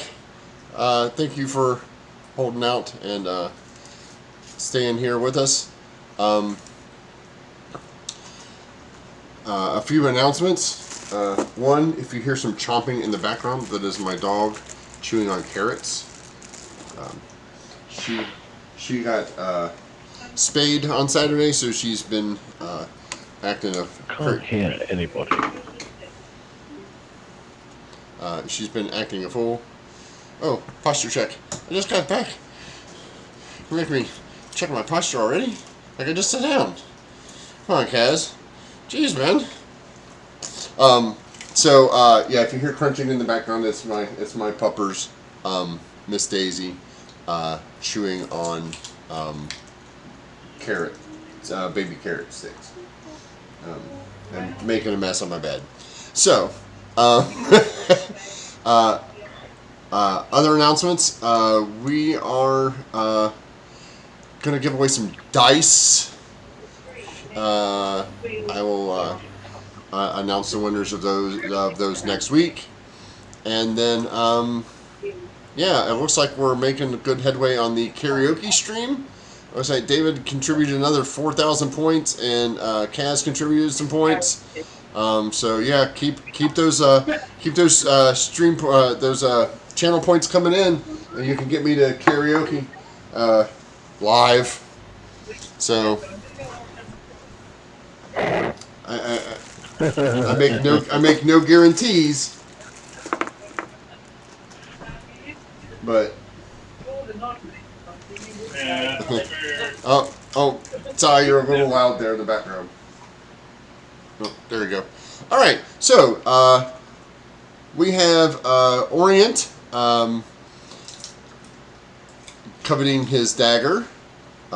We have Dan currently bleeding from several holes, both trap-inflicted and self-inflicted. Leon is currently assisting as a nurse, removing spines from Dan's chest. And, yeah, so that's where we're at. Kill him. Huh? Yeah, you did heal him. I did heal him. Yeah, you did heal him. I'm just saying that you're the person that's helping you is not exactly trained. Although I think it might be better than Dan doing it to himself, because Dan does not have the best medical. Dan doesn't have the best bedside manner, I guess. Is that what it is? Or Dan lacks training. The intent is there, but the training isn't. Is that right, Dan? How does that work? It's more applying improper technique at the appropriate times. So, like, instead of applying bandages, applying a tourniquet. Oh, yeah. Well, that's how that works. I will put the dagger inside, like, my health. And do I add a normal dagger or what? No. Put dark silver dagger. Yep. I will put another look. Brackets cursed. Close bracket. Curse question mark?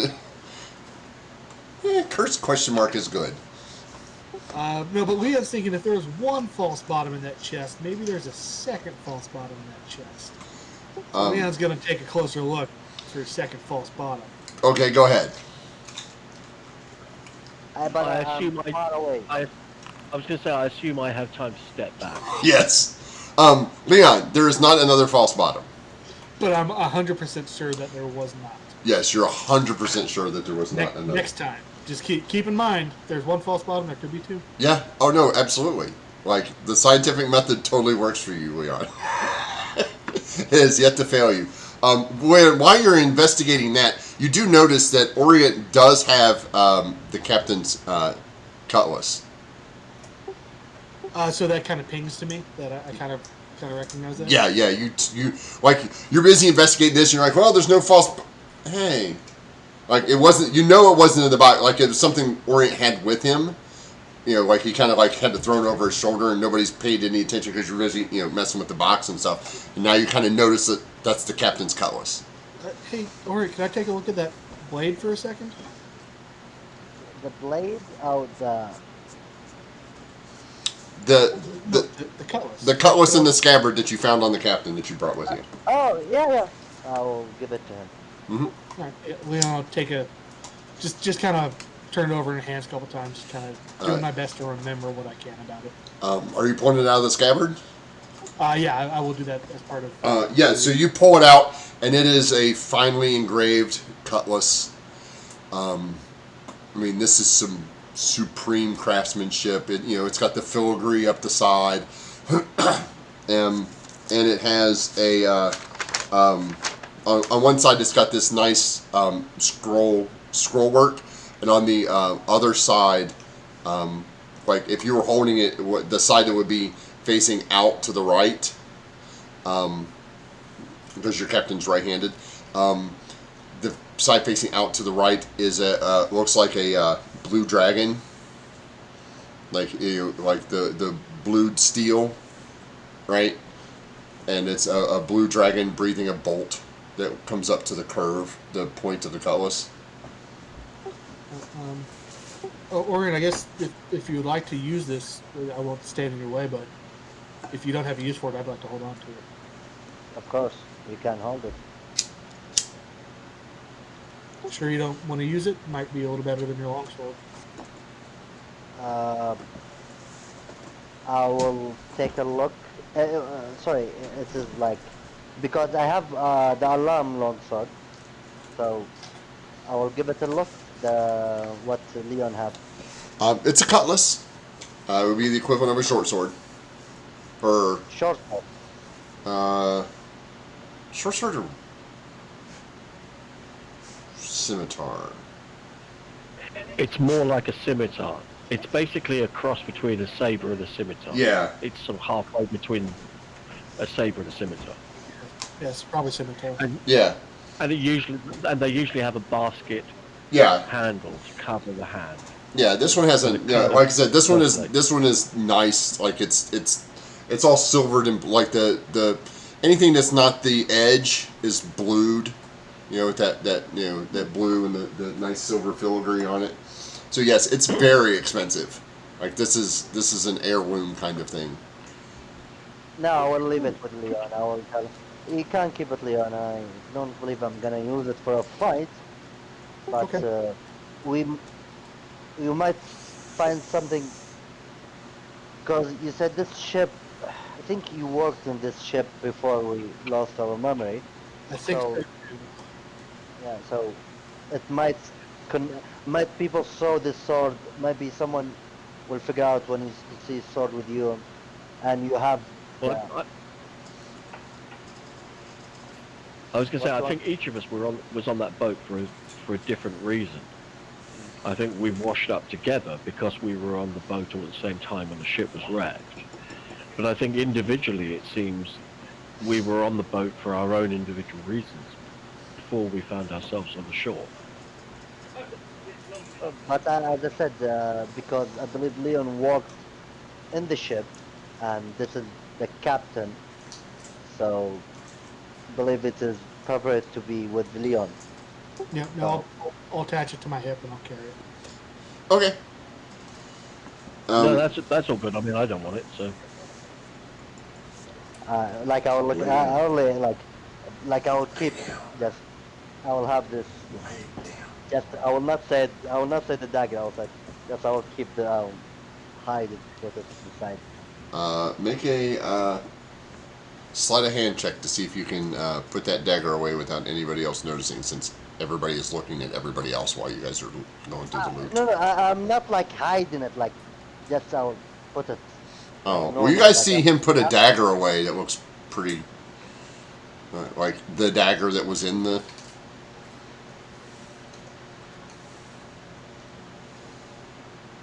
Yeah, but I don't. At least Leon, I don't think would have any reason to think anything's different about him just grabbing the dagger. No, Yeah, To be honest with you, I don't think I would give a shit. Yeah, this is the reason Orion didn't need to hide. Right. Well, I mean, Yeah, it's a dark silver color with a bone handle and a black gemstone on the pommel. So, like, it is very unique looking. That's interesting. Orion, yes. that's an interesting looking dagger. Obviously, it's yours to keep if you want it. May I have a quick look at it? Uh, uh, I just want to examine the workmanship. Don't worry, I'll give it straight back to you. It's yours. no. No.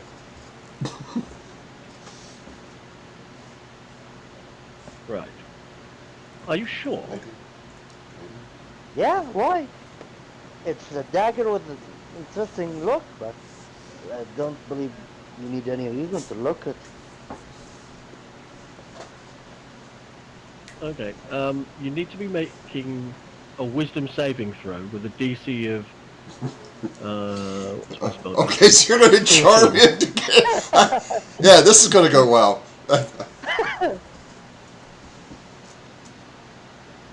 Okay, saving throw. DC should be 14, right? Yeah, wisdom saving throw. Wisdom save DC 14. Yeah. He makes Yeah. it. Shoot. Yeah, you don't want to give it to him. Yeah, good. You can say those funny words that you say when you cast a spell. But yeah, like, did I figure? Actually, no, because this is an innate ability, not a spell cast. Yeah, this is just she just kind of flutters her eyes and rolls her shoulder and uses her innate beauty to. You remember like the Disney Robin Hood with Sir Hiss and doing the eye thing? Yeah. Yeah. Okay. Look into my eyes. Well, like, did Okay. you always like felt something weird, like in a moment, like he little bit charmed to echo, but he shook it off and or something. Okay, good. I'm just at that after that, I'm just going to leave it there and say, okay, no problem. Don't worry about it. Yes, we didn't find the orb, though. It Yeah. didn't seem to be down there, so that sort of... I Was the think orb on the ship when it went down, or did somebody infiltrate the ship to steal it and perhaps sink the ship as part of their getaway? Or there is an alternative possibility.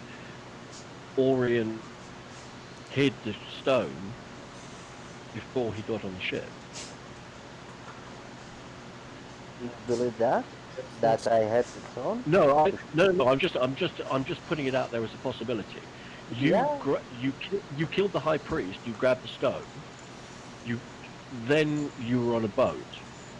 The stone isn't there anymore. It's possible you decided to stash the stone somewhere in order to keep it safe because you thought you were being pursued, for example. As a distraction, yeah, that might I do. So it's possible it's not there because it genuinely it wasn't on the boat in the first place. Then all we need to figure out from where the ship comes. And we know that, right? Imri, we think. So I believe. Well, you know where this ship came from. You don't know where Orient came from. I mean, you know that No. you know where Orient started, and you know where this ship came from. Okay. Where was Orient picked up on the way then, or would Orient have been picked up on the way, or would he have joined us at Emery, for example? That you don't know. I mean, it might be in the logbook. Okay. We need to find somewhere so that we can quiet and dry, so we can spend some time trying to decipher this logbook and see if we can find anything of interest in there. When Leon was underwater getting the chest, Daisy, lay down. was he able to take a quick look at the wreckage Yeah. and recognize any sort of damage that would not be caused by a storm, like a cannonball hole, maybe? Not while you were busy trying to get the Right, yeah. nothing like that. Nothing super obvious stood out. No, nothing super obvious. If you wanted to go back and take another look, you could. Leon does not want to go back. Orion, when you were down there, did you notice any damage that would not have been caused by a storm? Do you think maybe the ship was attacked? Did I notice that? Because I was making a perception check all the way. Yeah, you. This ship has been in a fight, like not a serious one, but you know it is a privateer / pirate ship. So I mean, it's not unusual for them to have There'd be expected wear and tear. Yeah, the expected wear and tear. Like it's not. No, there's not a giant gaping hole in the side from a ballista. There are no cannons, so. Yeah, no, I don't think there's something attacked the ship. No, I don't believe so. Okay, just the storm that took it down. Yeah, it's like split to half. Yeah, I mean the damage that you saw, most of the actual big damage was looks like it was caused by running aground during a storm. So, Daisy, believe we have everything here. Do we leave or stay the night here? Well, we're still pretty early in the afternoon, I think, aren't we? I believe so. As far as I'm aware, this is like mid-late afternoon. By the time we've had the shenanigans and getting the chest out, and then it exploding in your faces, and then No, we opened everything the else. part didn't explode.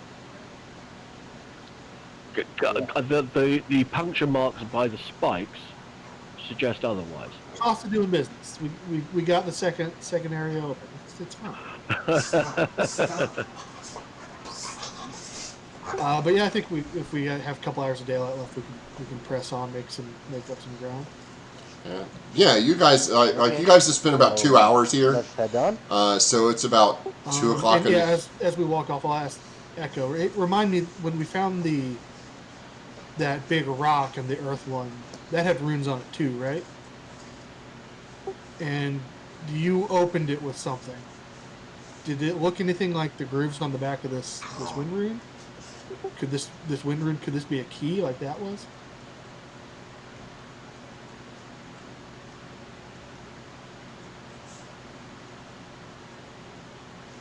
I think I remember, Echo, you had something that opened that rock. I'm certainly happy to give it a try. Can you remember? I don't remember having any. I mean, Yeah, your little locket. Her necklace, the little Exactly. like crescent moon shaped necklace, was the Yeah. fit in a key slot. right. Okay. Well, I'll see whether or not my necklace will perform the same function. No, or I'm just, similar function. Leon's just remarking that maybe the rune will act as a key in the way that the necklace acted as a key. That's entirely possible. That is entirely possible. We don't have the faintest clue where it might act as a key. 1 second, guys. The dog is trying to get on my lap Okay. for some reason.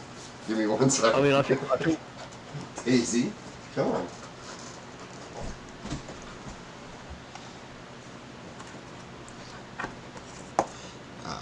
Give me 1 minute. I'm gonna have to put her back downstairs real quick. Come on, Daisy.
carrots did you give her? The whole bag.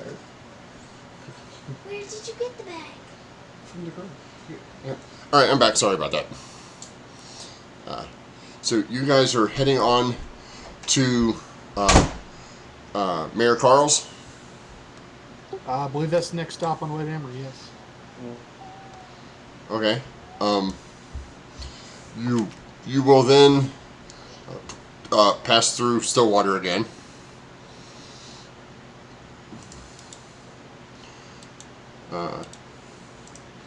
We'll go back to the big map.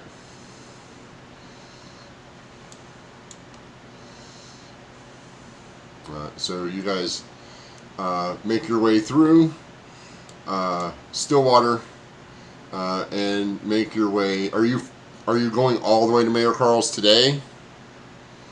I think we just normal travel day. I don't think we'd push. Okay. So you guys end up at about the same spot you camped at before. And you guys set up watch.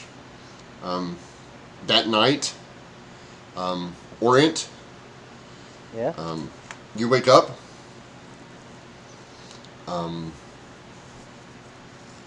And find yourself standing quite a ways away from the camp, holding the dagger in your hand and carving a symbol into a tree. Do I am aware what I'm doing? You are now. Oh, okay. Like And I will you wake up and you're look busy. at the symbol. Like your arm is like in the middle of carving this symbol. Like you're finishing it. Like you finish carving it, and just as you finish, you kind of blink awake. Oh, okay. I will look. That's new. I will look to the dagger and do I have the awareness that I cannot let go the dagger? No, not really. I will look to the carbon. What the carbon look like? Looks like a rune of some sort, but nothing you recognize.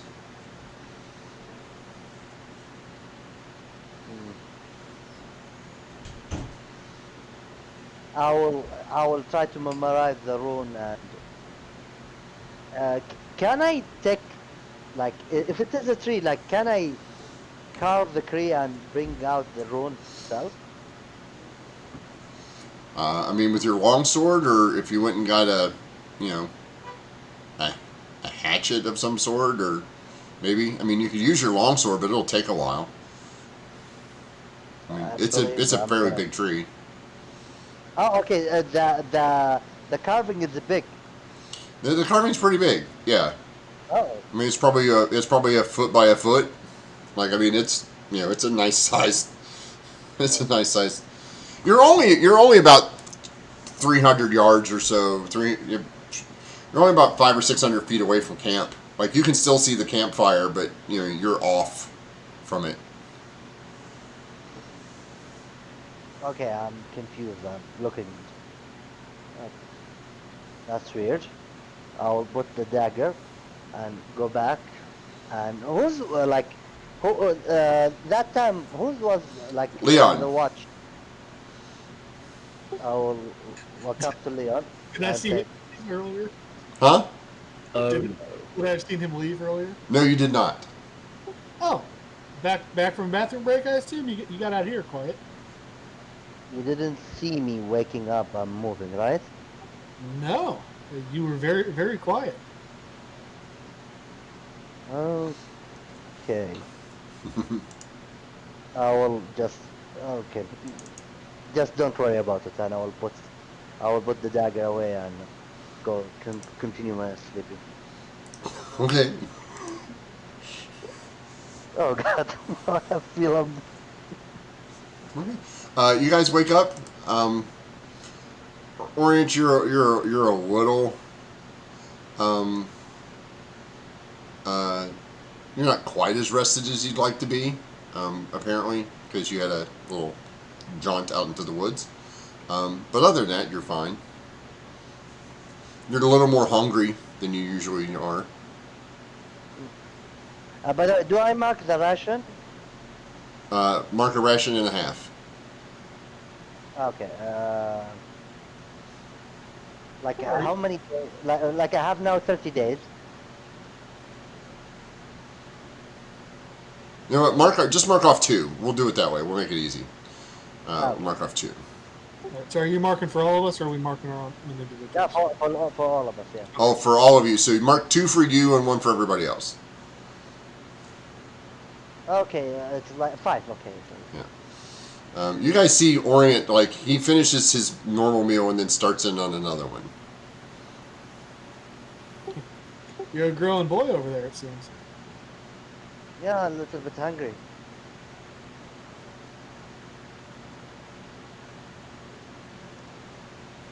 Well, it's probably a good thing that we brought plenty of rations with us because I don't think they have much that you guys would be able to eat at Mayor Carl's village. Unless you want to try some some very I'll disgusting corn. pass. I think the corn only gets better with age, right? But yeah, no, Orient must have burned a lot of calories on his nighttime walk last night. Mm. You went on a walk in the middle of the night? I don't know. No, I slept. He just said, I don't know. Yeah, I guess I will say I don't know. Because it is really I don't know. I guess he was. Nah, I'm just playing with him. I guess he went out for a bathroom break, and I didn't see him leave. And he just walked right back in. Surprised me a little bit. Is it sleepwalking? I haven't really had that problem before when you've been staying at the inns. Maybe it's something about being out in nature? Maybe you're like hearing the call of the ocean and you're just trying to head back home. I don't know.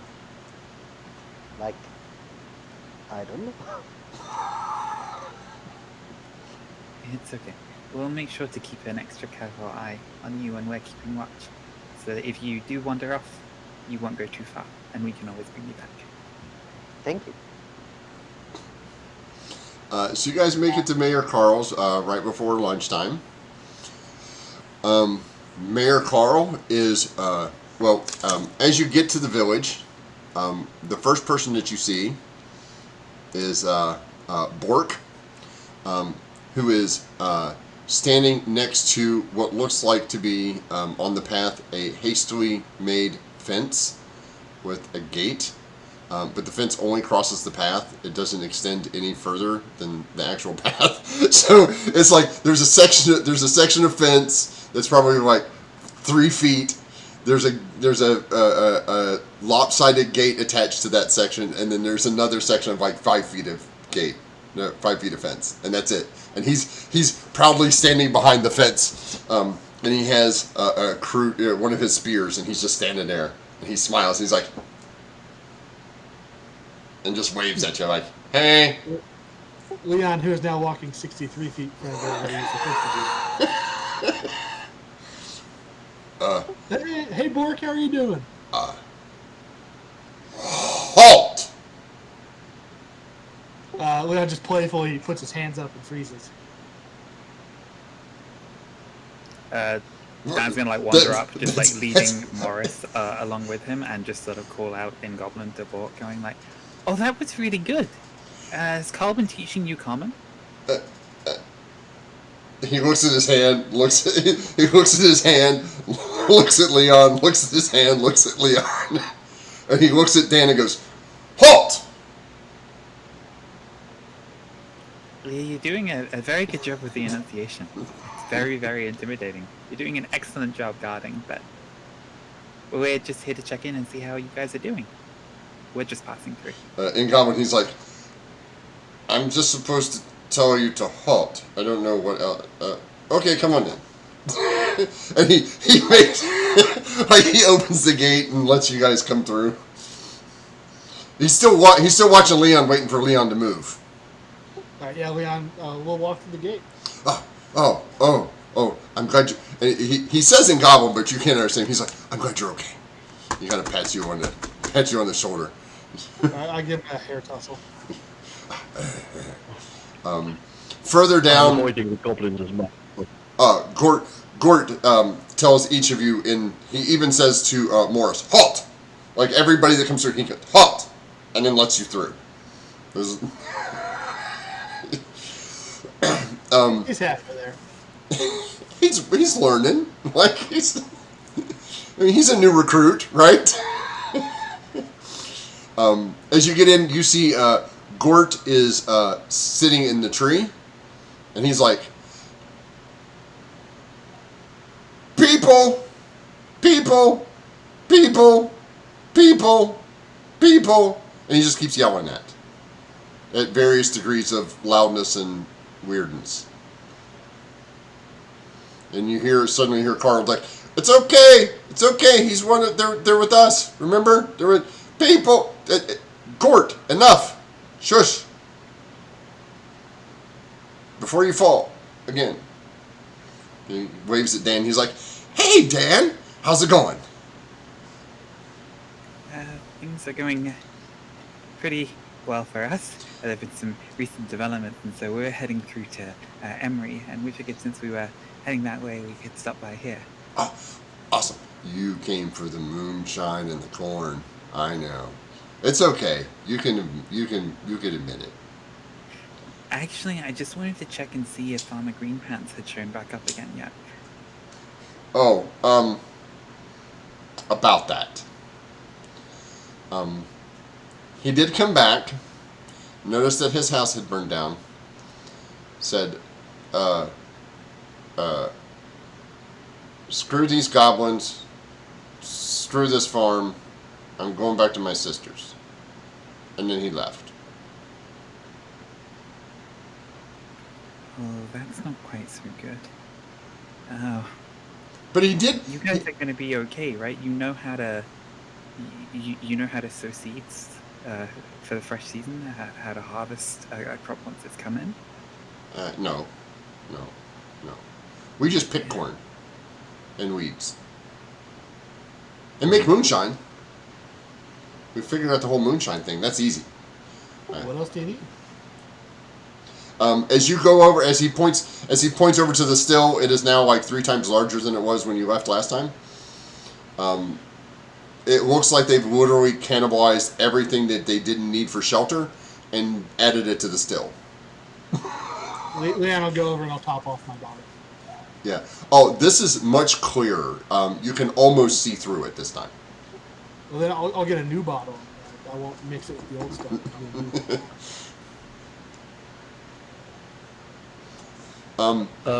We have a horse.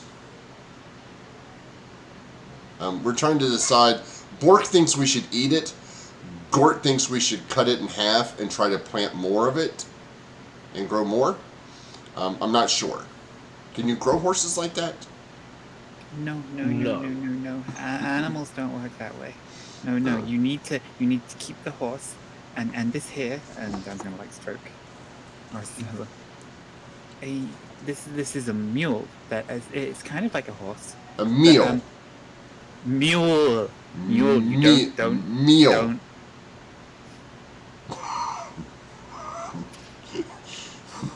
But, they can be used for what's called a plow.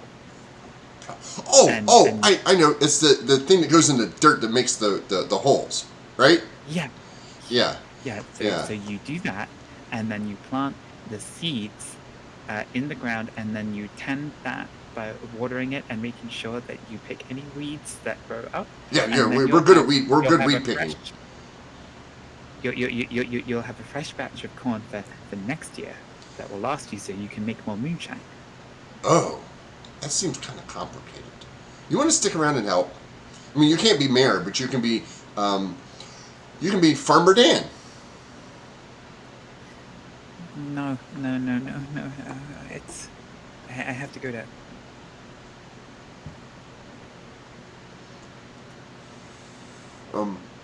Sorry, my internet's playing. No, I have to go to Emery. I suppose we can spend the night at least. I'll try to teach you what I know about how farming works, and then maybe I can leave Morris here. He's a good mule. He's been a plow mule before. Oh, he knows how so to plow? can- Oh, cool. Then we'll just let him do it. He still needs somebody to strap the plow to him and to guide him. So make sure that he's not just going to drag the plow everywhere. It needs to be neat, tilled rows. Oh, What would we do with all the corn that's already here? that corn needs to be enough to last you until you get a fresh batch in. How much of it have you gone through already? That whole field over there. And he points to the right-hand side. He's like, that whole field there. We have most of this field, and, well, we had most of this field, but Bork and Gort burned some of it, and then ate some of it, and then we used the other for the moonshine.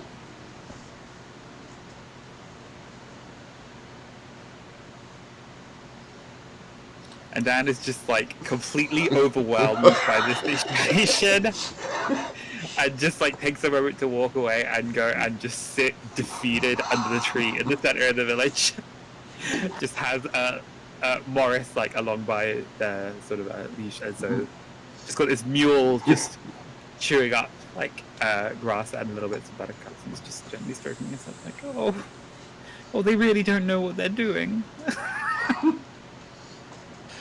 One by one, part of our party's getting pushed to their limits by these guys. Leon's the last holdout because they just keep making. Leon's still good with them, but first it was Orient, then it was Echo, and now Dan's getting this time. Carl walks over and goes, can we have our cave back? We're good at growing mushrooms. I mean, mushrooms are easy. You just pile stuff on top, and then they grow.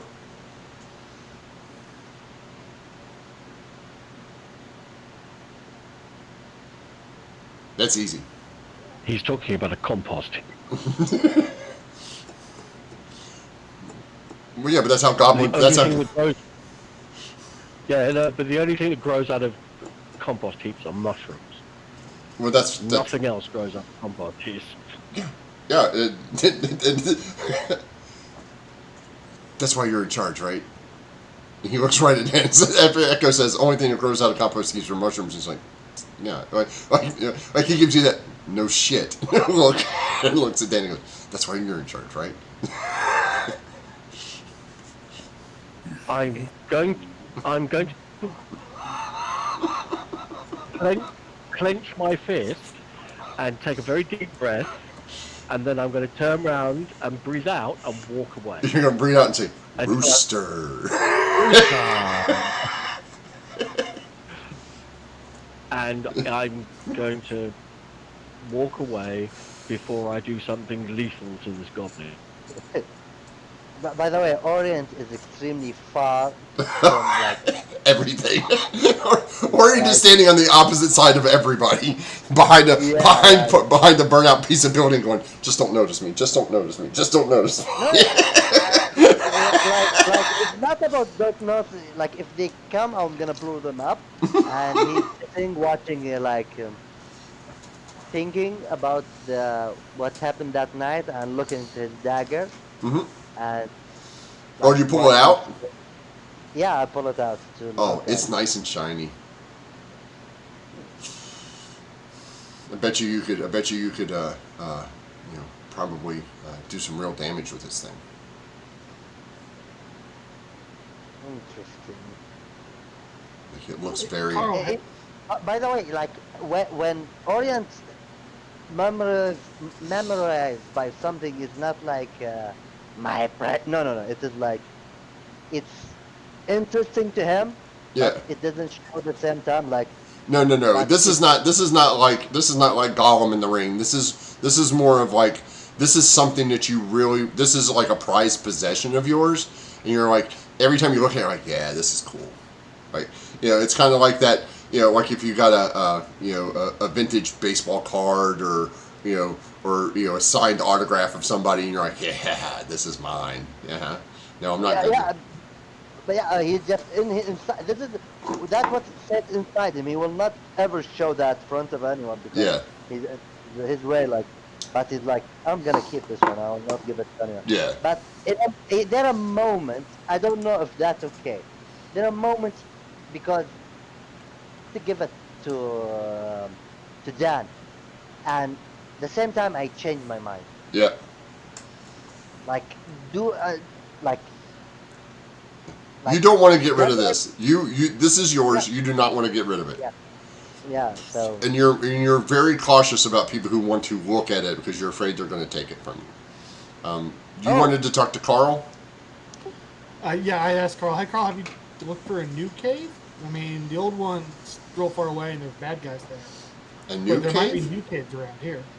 There are no caves out here. This is forest. No good caves in forest. Too green.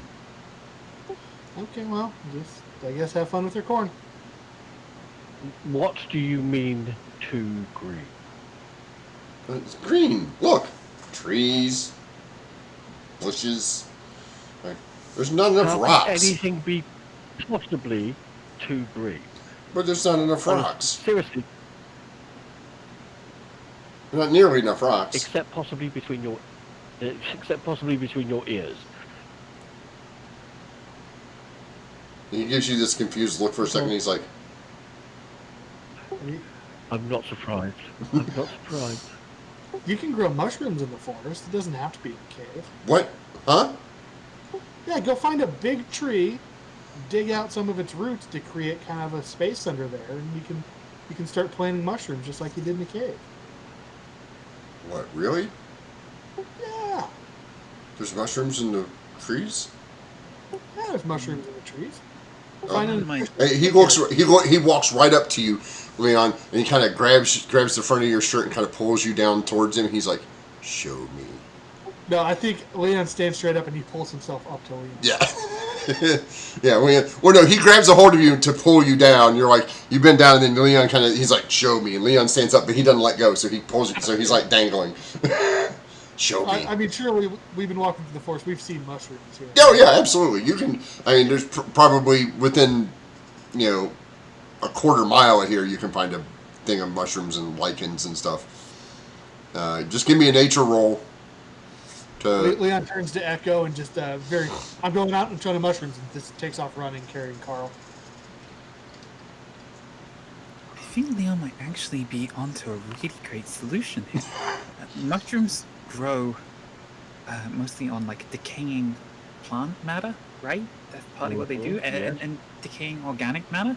So they could take the parts of the corn harvest that they can't eat and make that into a compost pile that could then provide sustenance for mushrooms that they could grow if they're able to find spores to sow. And that animals could help as well. Having a horse and a mule around would mean that they would have animals capable of eating plant matter that they're not capable of consuming, but converting that into fertilizer that could then be used to grow more mushrooms. Are you thinking of giving them the mule? Only if it's okay with Morris. I'm worried that they would try to eat him. So, Leon, it takes you about an hour. You're like, they were right here, but as you get out there, because you were so busy to get here, you're like, no, it's this, no, it's this tree, no, it's this tree. Right? And then you realize that all these trees kind of look alike to a cat, right? You'd be amazed at how many forked trees there are. Yeah, but you do eventually find one that has quite a good selection of moss and lichens and stuff, and he is just like giddy with excitement, and he like scoops them all up into his bag, like he just handfuls of this stuff. And you guys head back. When you get back, he gets Bork and Gort, and they're like, oh, that building has a cave under it. Or, well, it's not really a cave. What do they call it? Basement. Has a basement under it. So He's like, but we can't open and he leads you over to this the large burnt out, the biggest burnt out house, and shows you what you see a door, a trap door. It's got a big iron ring on it. There's no way these goblins could open it, right? It's just too big, and there's some debris on top of it. He's like, there. Who were they showing this to? You. Oh, yeah. Yeah, Leon's going to open that. He's like, yeah. And you see all three of them dart down inside it. Okay, Leon follows. Leon does not have dark vision. Yeah, Leon does. Leon does have dark vision. Oh, does he? I didn't think so. We'll verify.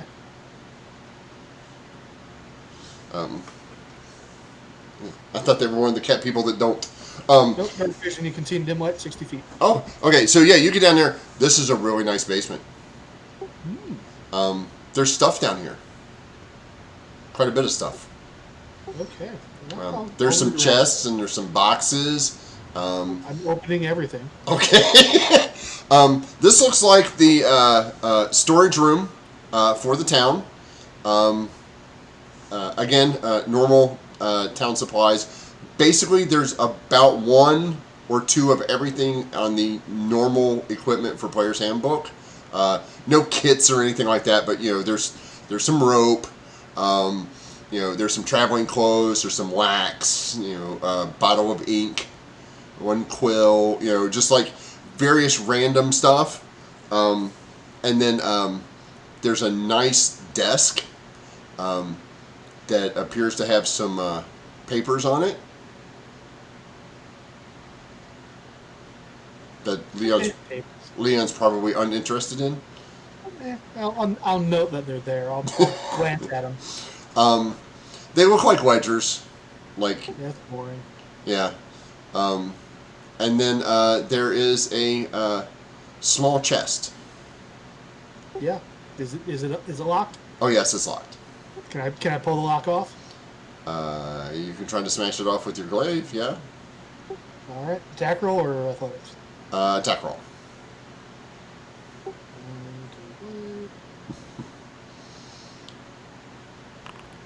Oh yeah, you hit. So everybody who's not down there with him hears this, rush, and you hear another smash. You hear it like this, like you hear Leon smashing something with his glaive. It is an unmistakable sound that Leon uses when he swings his glaive. I'll start heading in that direction. I will stand, put my dagger, and I will go and see what's going on. Dan is going to be hovering reluctantly at the entrance, like not wanting to leave Morris.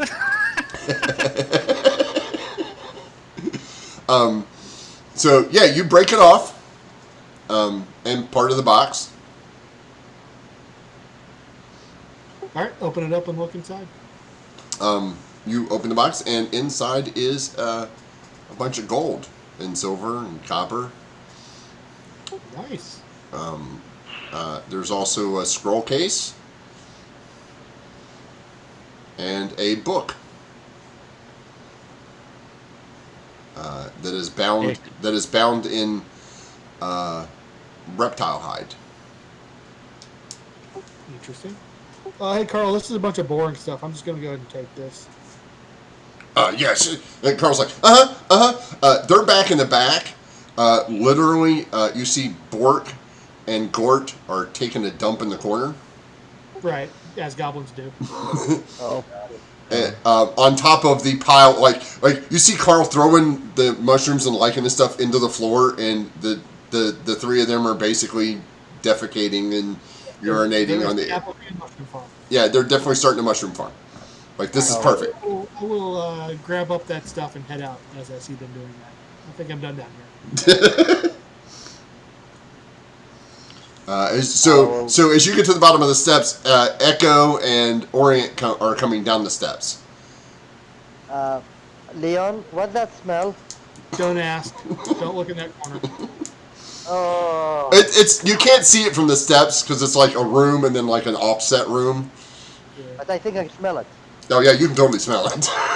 Oh, Oh, but there. Right, I'm pulling out a handkerchief. I'm casting prestidigitation on it, like a nice lavender smell, and I'm holding it up to my nose. Yeah, not helpful. I found the box. I'm going to take it upstairs in the light to sort through it. It's got some good stuff in it, but I also saw a desk with some papers on it. okay. So let's go up, and we'll go up. I will go up with him. I'm going to grab all the papers off the desk first, and then I'm going to go upstairs.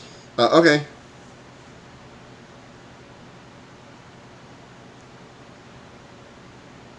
So there is approximately 125 gold.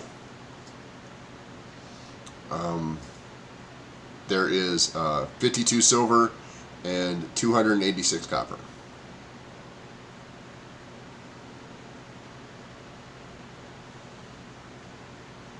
All right. And then I'll hand the scroll case and the book off to somebody that likes those kind of things. Who's taking I what? will look. I will look to the book. The book is a spell book. Yeah. Okay. It then makes I will no turn sense to you. Yeah. You open it up and go, yeah, nope, not for me. Yep. Hand it over to Dan. Yeah. I will give it echo. This is a spell book. You might get something from it. Excellent. Either I or Dan, perhaps one of us.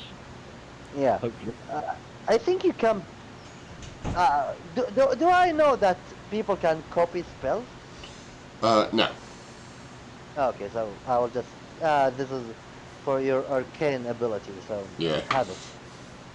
And what did you find also, Leon? There's a scroll case. Oh, thanks, Oh. Lord Grim. Stretch. Oh, yeah. Actually, I needed that. You ever start to stretch and then your body's like, no, sideways? Thank you. Thanks for taking a look at watching the stream. Yeah, you got a scroll case that's sealed. Uh, Scroll. I will look this scroll. It's like the same scroll that I found like in Kermish box. No. It's a scroll case. It's basically a tube with screw caps on the end. Oh, okay. I will look. What is it? What in it? It does not open. Hmm. Can I make some kind of check that see how to open it? You don't. Are you trained in Arcana? No. Then no. So yeah, you can see me like around the. Well, that doesn't work. May I? Yeah, of course. Take. Perhaps Dan and I can have a look at it together. Yeah. Yeah. If you guys are I looking have- at it together, Dan sees the rune on it Okay. because he can read it. As you're turning it over, Dan basically you see on the underside of the cap, like where the whip is, you see a string of runes. It's arcane lock. Okay, I need to know if that. I'll double check it. Is that on the Warlock spell list? 'Cause otherwise, it will. I would understand like the literal meaning of what those runes said, but I not be do able to not recognize know that if it's that's a on your spell. spell list. Let me take a look.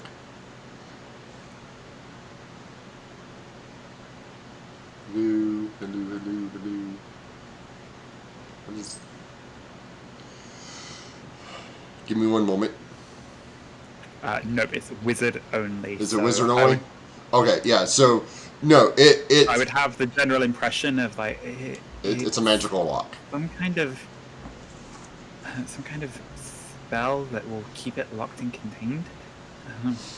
We'd probably need to find a wizard to be able to either dispel the enchantment or maybe find some way to open it. Echo, do you have any idea?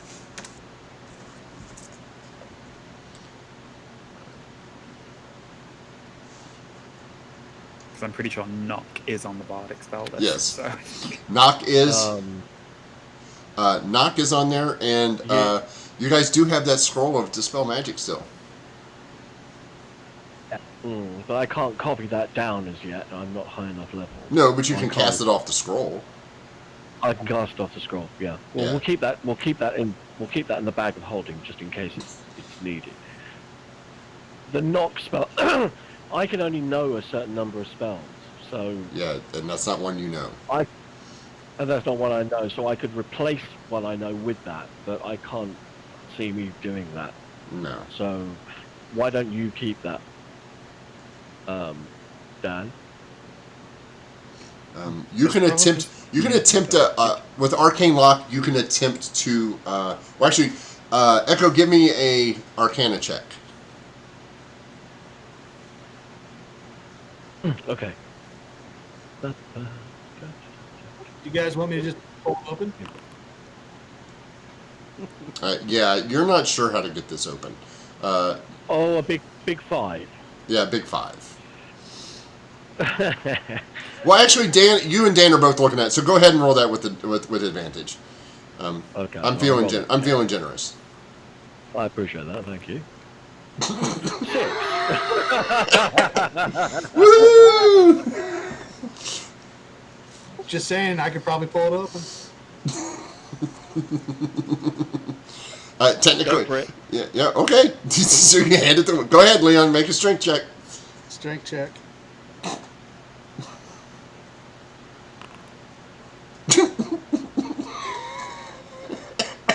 Oh, this one's got me flummoxed. You guys do have. I think some of you guys still do have inspiration left, don't you? Yeah, can I use it? Yeah, you can use inspiration. Roll again. All right, so the first try doesn't work. Leon just looks really angry with himself and just focuses in. Yeah, that's enough. That's enough. 24 will do it. Because arcane lock makes the item stronger and harder to open. Increases the DC to unlock by 10 and the strength to open it by 10. So you needed a 20. You got a 24. Good for you. You pop the lid right off. Here you go. I'll hand it back. And Leon's, if it doesn't work the first time, do it again, is still working for him. You're never gonna learn. You're never gonna convince him that doing it twice is not the right way to do it. Not ever. No, sadly.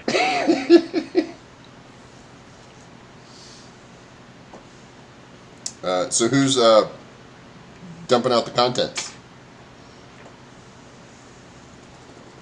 I mean, if nobody else wants to, then I'll reach in there and pull it out. You can't quite pull it out. You have to turn it and kind of shake it because this thing is wound tight. Like this is a piece of parchment. It's kind of wound in there real tight. So you shake it, it comes out.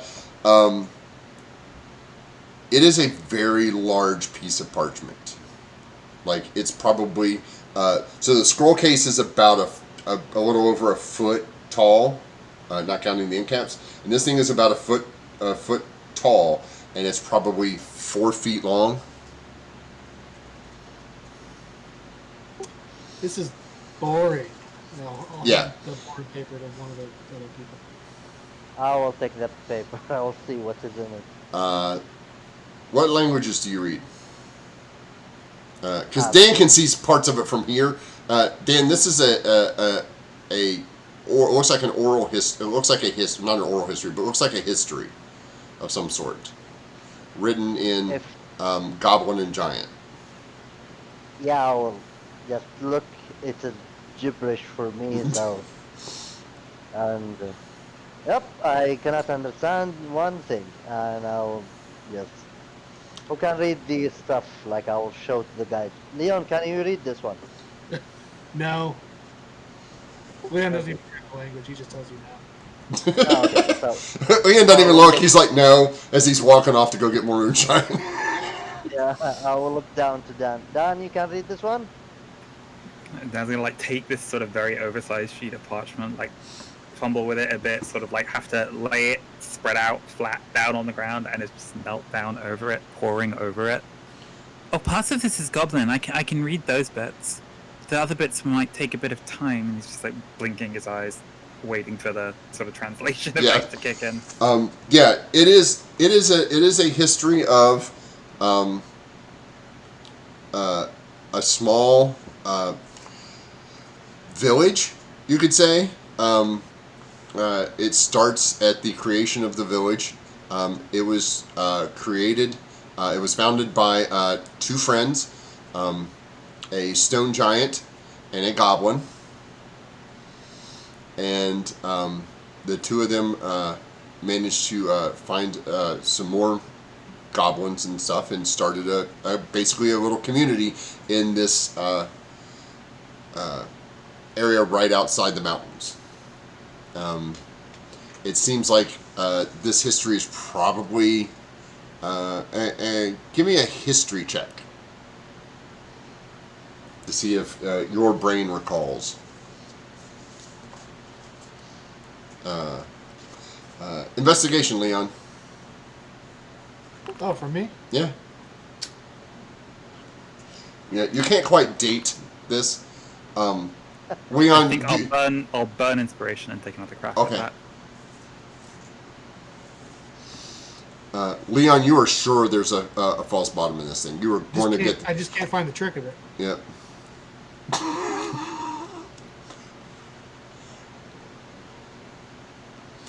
I'm tempted to say give it to me before you destroy it, but that's not going to work. Leon is busy trying to get the other cap off. Unfortunately, it's made as a solid piece like that. But Leon refuses to believe that, so Leon will be doing it. Dan, you're not sure how old this is. Like, you can't date this very well. But as you're reading it, it does seem like there's multiple generations of history here. It will take you hours to pour through. Like, you can read it, but it would take you hours to pour through to make any legible, discernible hypothesis about where this is or when this was.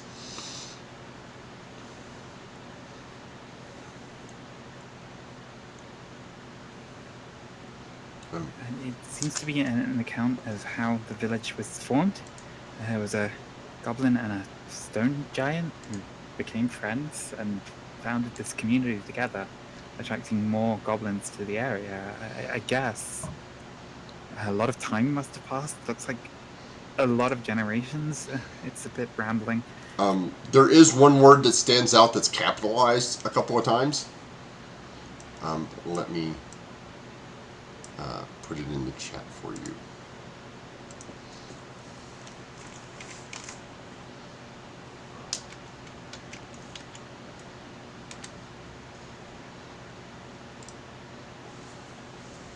Like, it's starting about a quarter of the way through, probably about 2 generations or 3 generations in, this name starts to pop up repeatedly in reference to worship and service. But again, you'd have to spend several days studying this before you're going to get any kind of real information out of it.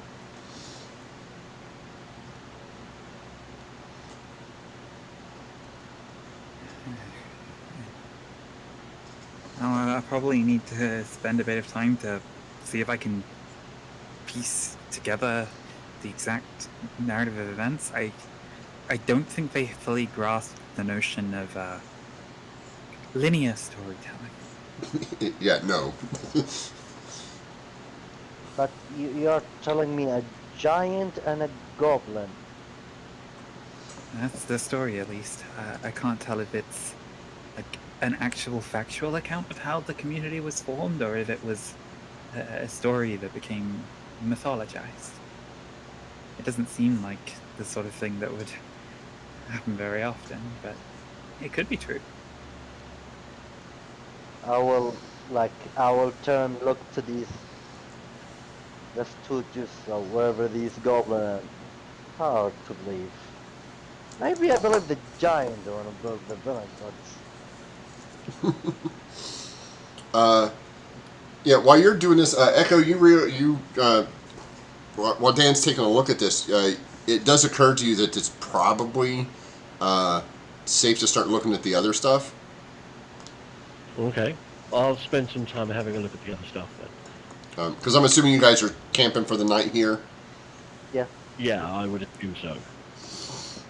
Get a full night's rest. So yeah, you spend a couple of hours. Dan, if you want to give me another history check with advantage, or actually, yeah, a history check with advantage and investigation with advantage, unless you're planning on using your cool spell again.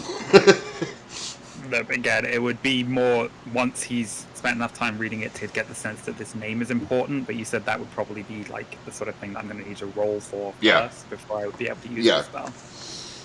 Yeah. Orient will leave the village a little bit, just not far, and see if he can find any, like, animals or anything. Oh yeah, you're totally fine one. Yeah, so he will try to catch it. Are you trying to catch it or kill it? No, catch it. Okay. Then a nature roll and a survival roll. Nature roll and survival roll. Nature roll. I'm not Yeah, sure there's what not much it left of it. It is a mangled tube that will not hold anything at this point. But I do give it back. Gives it back to Echo. So this is- Maybe Carl can make use of this as a spigot on the still. No, because it's still sealed at one end. Like it's like he didn't break it apart. He just, he's over there torquing on it. He managed, like, he wedged it against a tree and a rock, and it's like. I just can't find the trick of it, guys. I'm sorry. Survival roll. This is Survival and nature. oh, okay. Nice.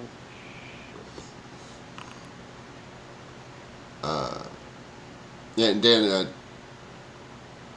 2 investigation rolls, 2 with advantage. So I clicked the second one and it's not listed it as an investigation, but it was a 19 advantage Oh. on the history check and a 20 on Oh, okay. investigation. Yeah, sure. Okay. Orient, you managed to catch yourself a small furry creature. Anything in particular you're looking for, or just a small furry farm animal? Like a rabbit, or like. Okay, rabbit. Rabbit it is. You catch yourself Yeah, a so nice rabbit. Yeah, I'm holding it, and like they're feeling that I don't know what is that, and I will stab it with a dagger. Oh, you will. Yep. All right. Make me a roll a d4 plus a d4 plus your strength plus your dexterity plus 3. But I pull dagger. Yeah. Do I roll it? Can we just take a moment to appreciate that it's not the warlock in the party who is committing ritual sacrifice to the animal? Not yet. No, you don't sacrifice them. You turn them into your own personal playthings. It's different because this is magic. What's Yeah. affecting me is magic. Yeah. Yeah. Yeah. So it'll be a d4 plus your dex plus 3. I will roll the dagger attack. Yeah. And then add 3, so 9. Yeah. Oh, damn So as you stab this thing, right? You see this black energy kind of course across the rabbit. You feel better. You gain because the rabbit has a single hit point. You gain 5 temporary hit points. Okay. And the rabbit becomes desiccated. Oof. Like all the blood and all the liquid out of it is gone. It is now a dried husk.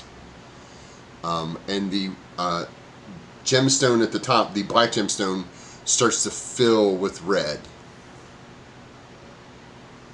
That's quite interesting. And feel more healthier? No, that's not interesting. That's worrying. I'm far. You know what? I am outside the village. Like, Yeah, because the evil cultist is playing with the cursed dagger. What could possibly go wrong? like I am outside because I cannot read anything. I cannot do anything. So okay, I'm gonna and I felt this dagger will do something special. So Yeah. let's Oh, try it. it does. It sure Yeah. So does. so Hey, I Nor. left the I left and I tested and that's interesting. So Orange will use the dagger this moment to attack. Like he will use a shield and a dagger. Okay. So yeah, we'll put the dagger like and back my hold and go Okay. back to the guys. And you see me when I return, you see me like little bit smug and like Yeah. feel like I have something interesting with me. Uh, And I think you feel it coming around after figuring out that whole cult thing. yeah. Yeah. I think it's coming around. It's like, yeah, what could possibly go wrong with the evil cultist wielding a cursed dagger? What could Yes. possibly go wrong with So this? my right hand This is of to be evil fair. cult. This is literally not surprising with this party. Like this is not. This it's like, yeah, or yeah, I'm gonna go stab the rabbit. Of course you are. like, what else could possibly happen? What other line of adventure could possibly happen at this point? All right, so Dan, with your reading, you managed to find out that this does seem to be historically factual ish, as with any recorded history. It loses something in translation and it loses something over time. But you're pretty sure you could probably find, based on the landmarks and stuff, you could probably find this place on the map. Um, it wouldn't be easy, but you could probably find it. The historical references to Maltriga is that it is a deity that came out of the mountain. A fiery entity. Of an entity of living fire that came out of the mountain. And laid waste to the enemies of the village on occasion.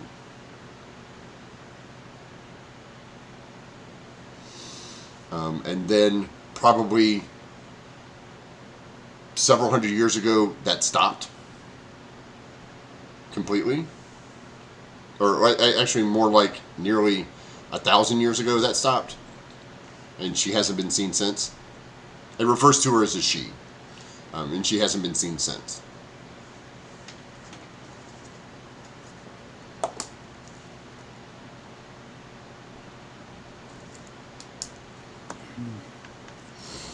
I wonder if this entity that they seem to worship might be one of these things that the Guardian Project are worried about. Yeah, if she was sealed away somehow. I guess we won't know That does unless we make a can lot of find sense. some of them again. Or we can find more information about it. Echo. With, Another just me. huh? Dan would probably then just sort of indicate to Echo, like, the temple I visited, the temple to the Lord of Flame. I wonder if they have a temple to him in Emery. Well, the other So it might have, and it seems like. Well, the other thing is, I mean, cities tend to be places where, if you're going to have a place where you store knowledge, it'll be in a city. It won't be out in the middle of the wilderness. So it may be that there are libraries or private collections of books that we can try and get access to. I just figure if anybody's going to know about a sort of primordial being of flame, it might be clerics who worship a god of fire. That's a very good idea. Makes no, I agree with you. I 100% agree with you. Echo, you were reading the logbook? Yes, I was. Okay. It is written in common. It is smudged in places, so it's not entirely legible in all the spots. But you do find that most recently, they did leave from Emery. Their job was to patrol, quote, patrol, the Emerald Sea that Emery sits on for, pirates and ne'er-do-wells. And basically they were, the privateers on and they were hired for 6 months. And then you find Basically, that was hired Coast Guard. yeah. Which is basically what privateers are. Basically, countries or cities will hire, these ships to, so they don't have to have a standing navy. Basically, it appears that they had this captain was running a side business of transporting not so legal things to other places. What a surprise! Yeah, and one of those happened to be a run to from Emery to Farpoint, which is basically where they were on their way with some of the goods that you guys had found, right? Yeah. Okay. Yeah.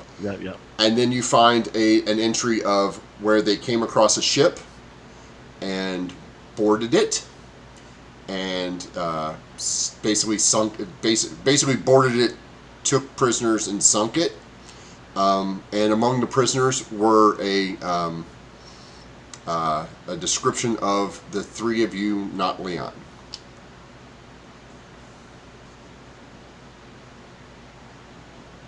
Right. So they attacked another ship. Yeah, because that's what they're supposed to do. But they attacked another ship of which Orient, Dan, and I were on, and we were taken as prisoners. Yes. It says that you guys were not crew, you were passengers, which is why they didn't kill you.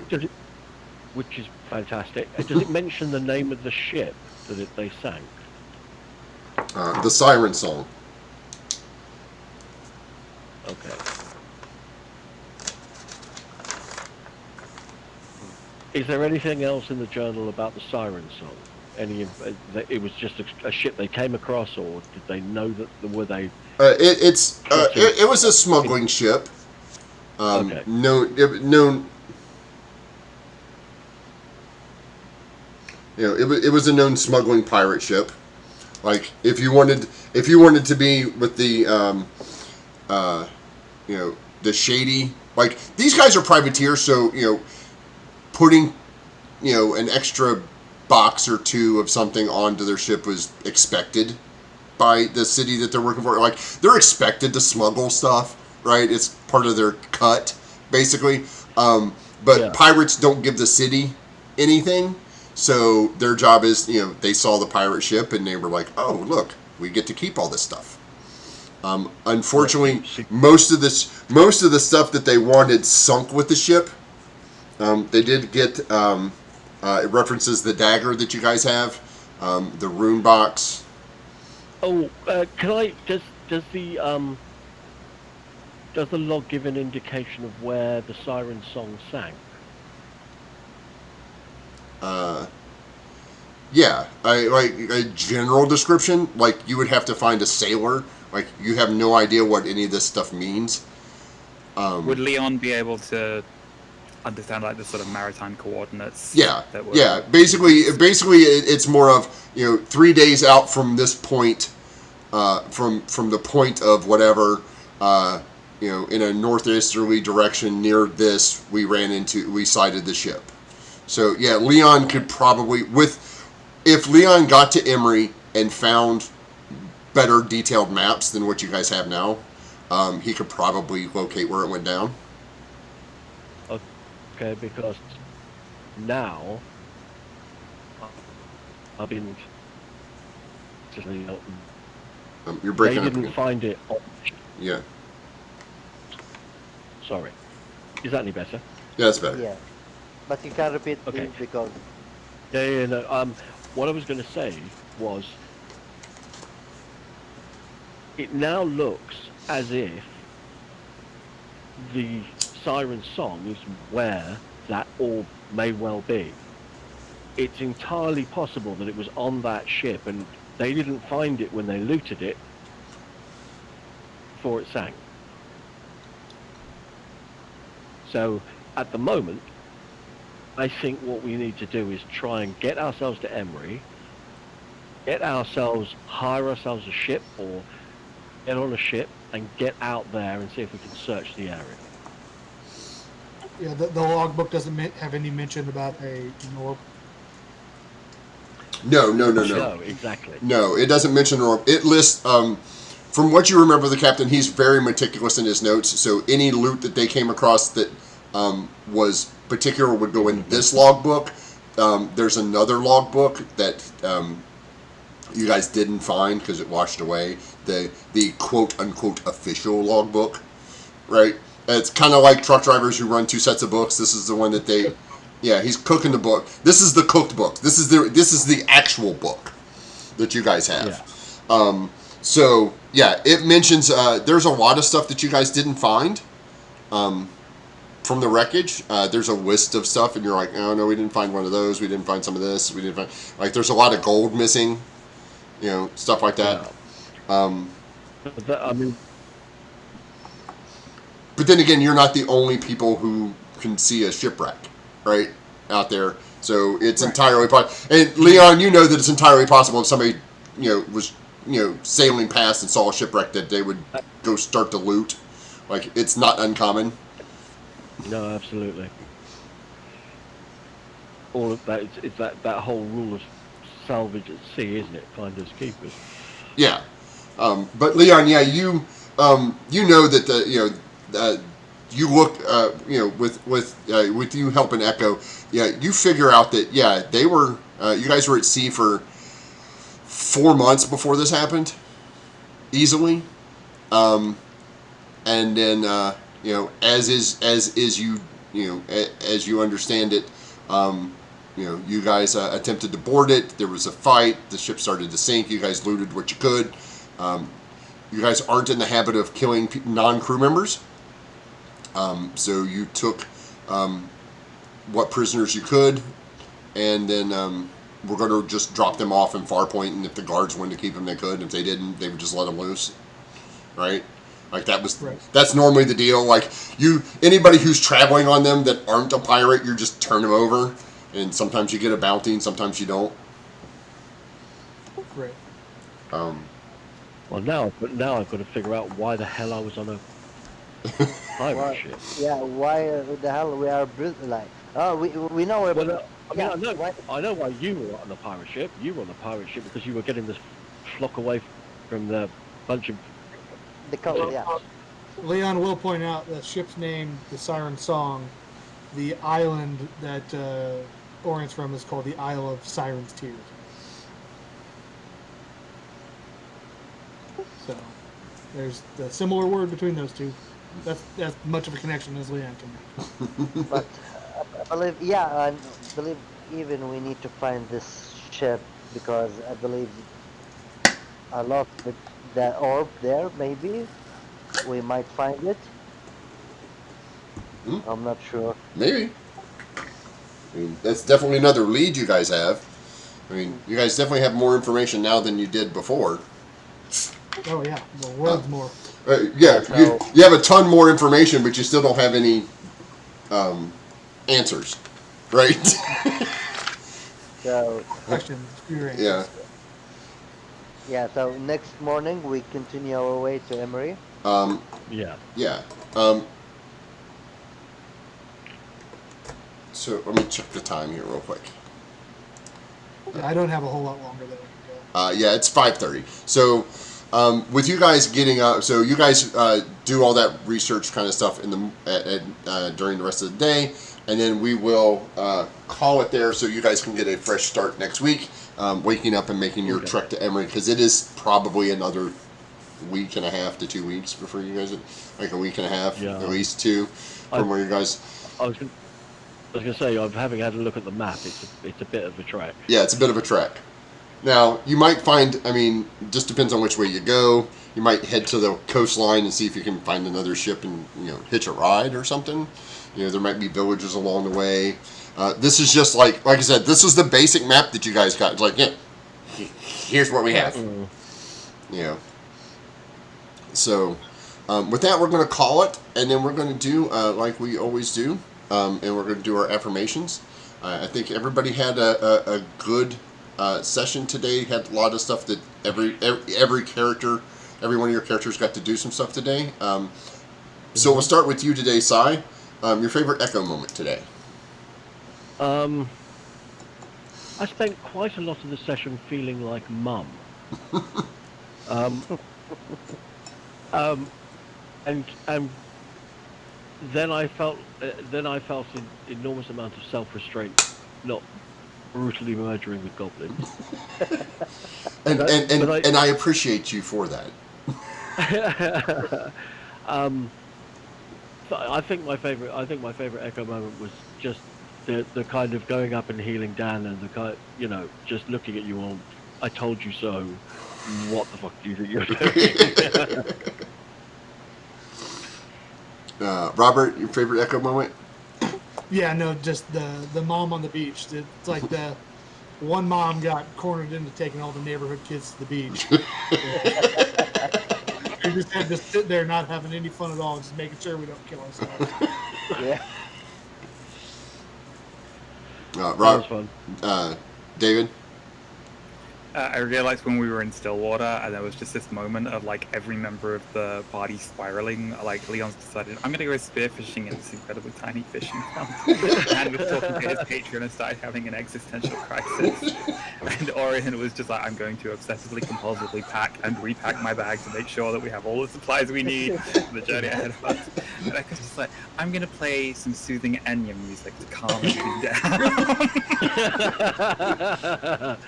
And it worked. Yeah, and it worked. It worked. Madame?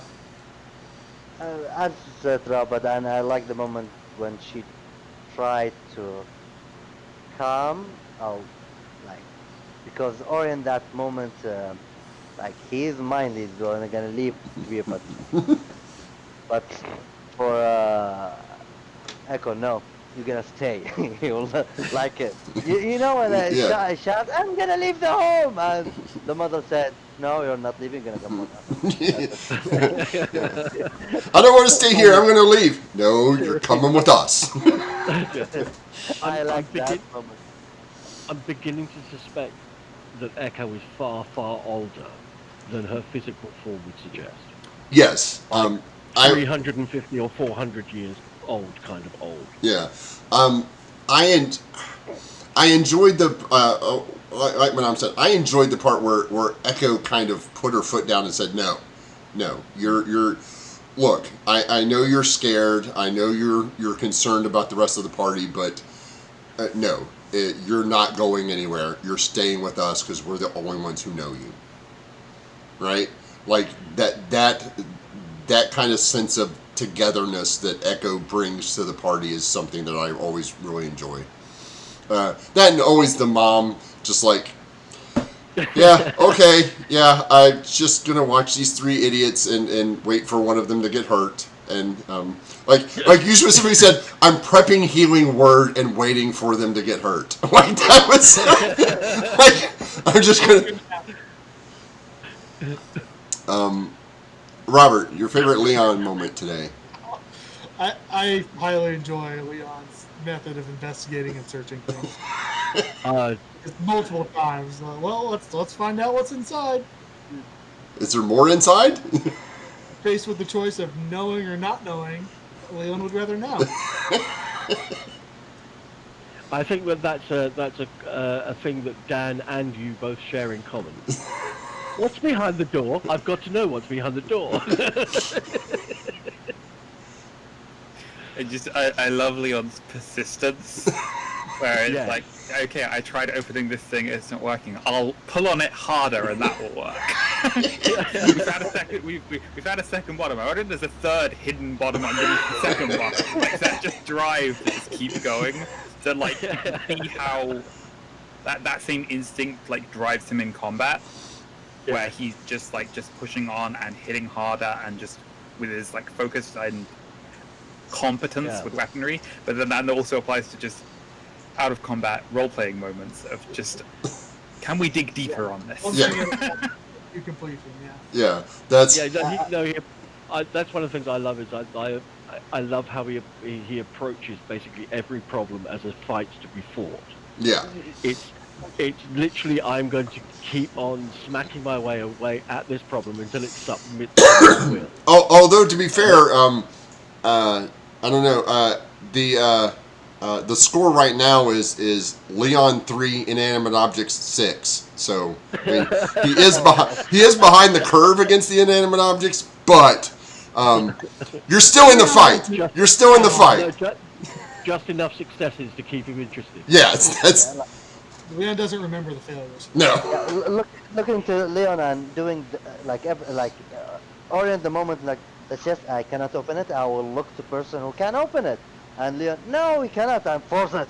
Yeah. And, like for me, I believe like I give my idea of that Orient looking, some shit will happen and like coming in his face like. It's like, yeah. For me, it's Orient is always looking at somebody else other than Leon to do something, and then when it doesn't work, he's like, "Fuck, Leon's gonna do it." Okay, like there's that realization like that the party has is like, if we don't do this, Leon's gonna try, right? Like, And I gotta use force. yeah, And it might hurt him. I'll hurt someone else. yeah, I'll hurt everybody. Yeah. It's going to have permanent consequences. yes.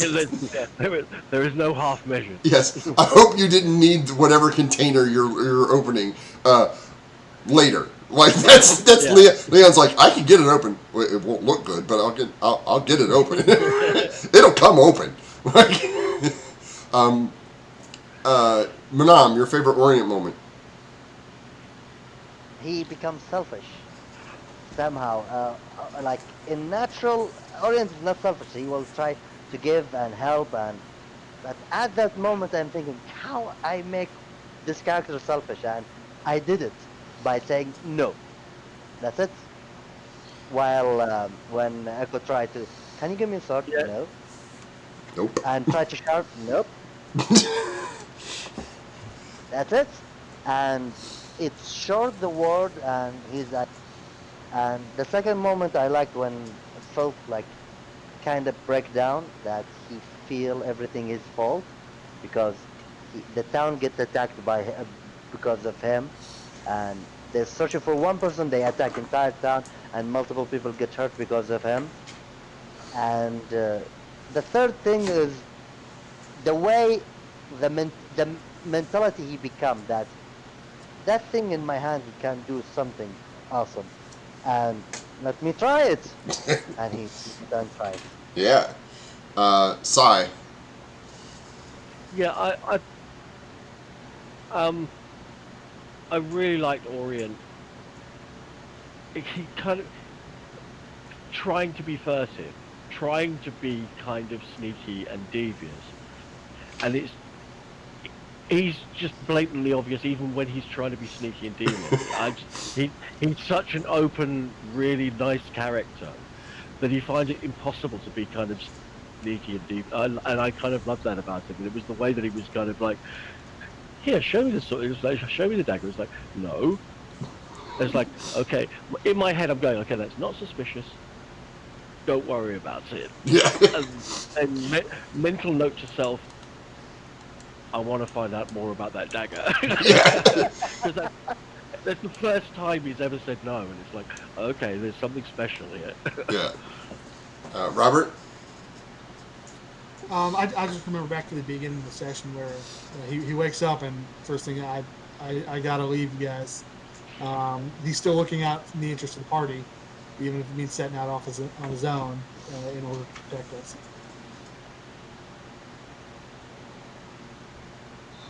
David. I really loved him opening up the lockbox underwater realizing that like the water had started to flow into the box and just like slamming it shut again. And then when Leon was helping him drag it back, Leon made a comment about like, this is really heavy. It's almost like it's full of water. And Ori was just like, well, it's been under the water for weeks, so that's probably why. Definitely that. Definitely has nothing to do with the fact that I opened it. Like right here. I really liked the shift in Orient. Like you said, especially it's more of a Manam thing than it is an Orient thing. You've come a long way, and I want to give you credit for. You're a newer player, and your ability to make the kind of character adjustments that you've needed to make based on the story is phenomenal. Like Robert said, the waking up and saying, "Oh, look, I'm going to put you guys first," and then, the realization that this is mine. I'm going to keep, that subtle shift into, maybe this is the darker part of Orient that he kind of got shown or was alluded to in previous episodes, kind of poking its head back out a little bit. I really enjoyed that. So that's I really, I'm always a big fan of that kind of stuff. David. And I hate, by the way. Yeah. It was a moment that happened fairly early on, but when we got back to Cliffside, and that Ken made the point of like, oh, I thought the little one would have died by now. And it's like, we were back where we started, and like early on there really was that like concern the entire party had for Dan, and it's Dan getting to have this moment of being like, no, I'm the heavy hitter. Yeah, I haven't gone down in combat. Yeah, I'm keeping everyone alive. Dan doing a little humble bragging there, right? Manam, your favorite Dan moment?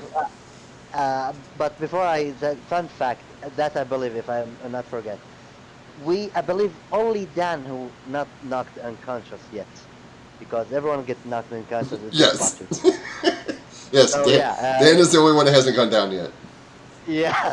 So I like the moment that when he care about, like here's the problem, like the second one, Orient, I'm gonna give this dagger to him, and no, I'm not give.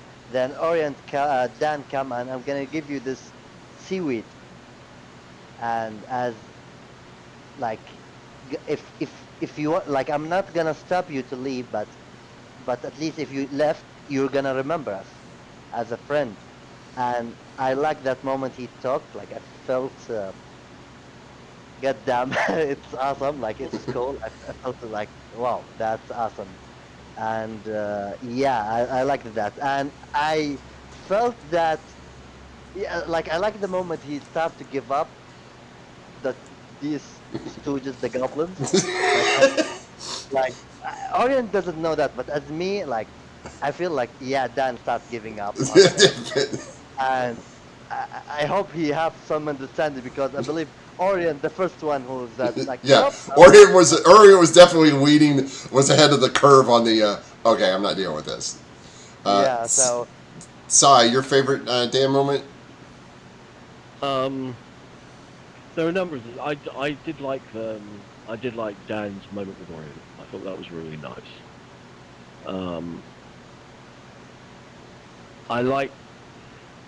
I think Dan's starting to get a kind of, he's becoming more confident in his ability to control the power that he's got, but he's not quite there yet.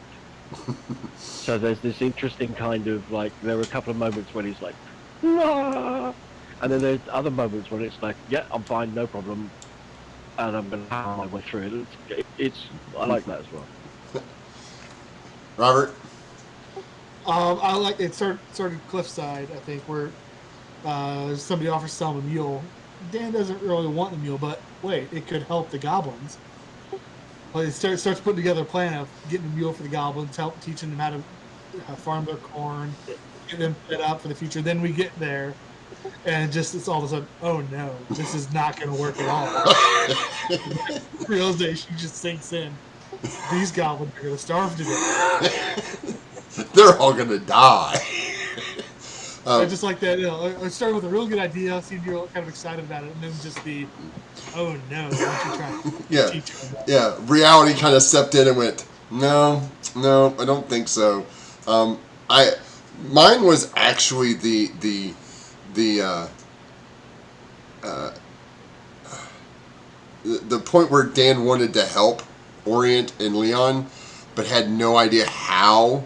Like that's not something that's in like this. The feats of athleticism and strength are not his forte, and he's like trying to figure out how to be more productive outside of combat, and not just opening doors. And the realization that Dan just charges in like, okay, I'm gonna do. Oh wait, like I'm 2 feet tall. These the water's 4 feet deep. Like I just the sudden realization is like, oh yeah, I do have limitations. Like I can't just do this. And that kind of thing. And then of course Dan's interaction with the goblins of the hopeless realization that this is not going to work the way he wanted to, and then when Leon brought up the mushrooms and Dan resurging back to his hopeful optimism of, well, yeah, they could do that. That's a thing that they could do. Goblins can harvest mushrooms and they could build it in a home. Like there was just that momentary lapse for a couple of minutes that Dan was just like, oh no, they're all gonna die, and then his youthful optimism comes back. He's like, oh no, they can do this, and he feels better about it. So I always love that. I always love that kind of thing. And now we'll go to the DM NPC story moment that you guys enjoyed the most. We'll start with Manan this time. I like how you give the idea of the character, what he is like, the feeling, what he feel now at this moment, because when you give the idea that, as I said about the dagger, and you are selfish and you want to keep these things to yourself, and there are moments that, hey, this guy gonna steal your dagger, and it feel awesome, and it's like the character bad, but I mean it feels good that they're guide, and it gives good idea for the character, and I like how you make Dan give up. Like the way you play the goblin is awesome, and the way even Dan start to give up on them. So yeah, I like that moment, and yeah, Well, I cool. believe them. Yeah, there are, I believe like only the NPC that we met are the goblin at this moment. Sai? I I do love the interactions with the goblins as much as I really hate goblins. Yeah. The interactions with them are always kind of really good fun. That was probably definitely the goblins are my of all of your NPCs so far. Yeah. The, Yeah, you the guys do goblins have a are shine for the you guys do have a shine on for the goblins. they are definitely amongst my favourites. Yeah. Any story moments or other moments? I know you guys love the goblins. I try to throw them in. I like how we're beginning to be able to piece a little bit more of the bigger picture together. I like how there's been a few additional bits of information that we can start to think about and start to piece together. And I don't feel like we're learning things at too slow a rate. I feel like we're getting just enough information when we need it in order to really help us drive the story along. Cool. Yeah, I think it was a very sort of careful decision at the start of the session to sort of give us that indication of like all signs are pointing towards Emery. You have multiple reasons why you need to go there, and then once we've actually set off on the road, we're then finding more context for the fact that once we get to Emery, we then have about 3 or 4 different paths we can branch out onto to explore, depending on what we decide our priorities are. And as far as character moments, I really liked the entire scening side. It was just a nice variety, this like nostalgic thing to go back to the first town, and the fact that they were like, yeah, we've been fixing the cart you made. We've been giving it actual wheels. Yes. Having the interaction with the guy selling the mule, like there were just a lot of fun little character moments. Thank you.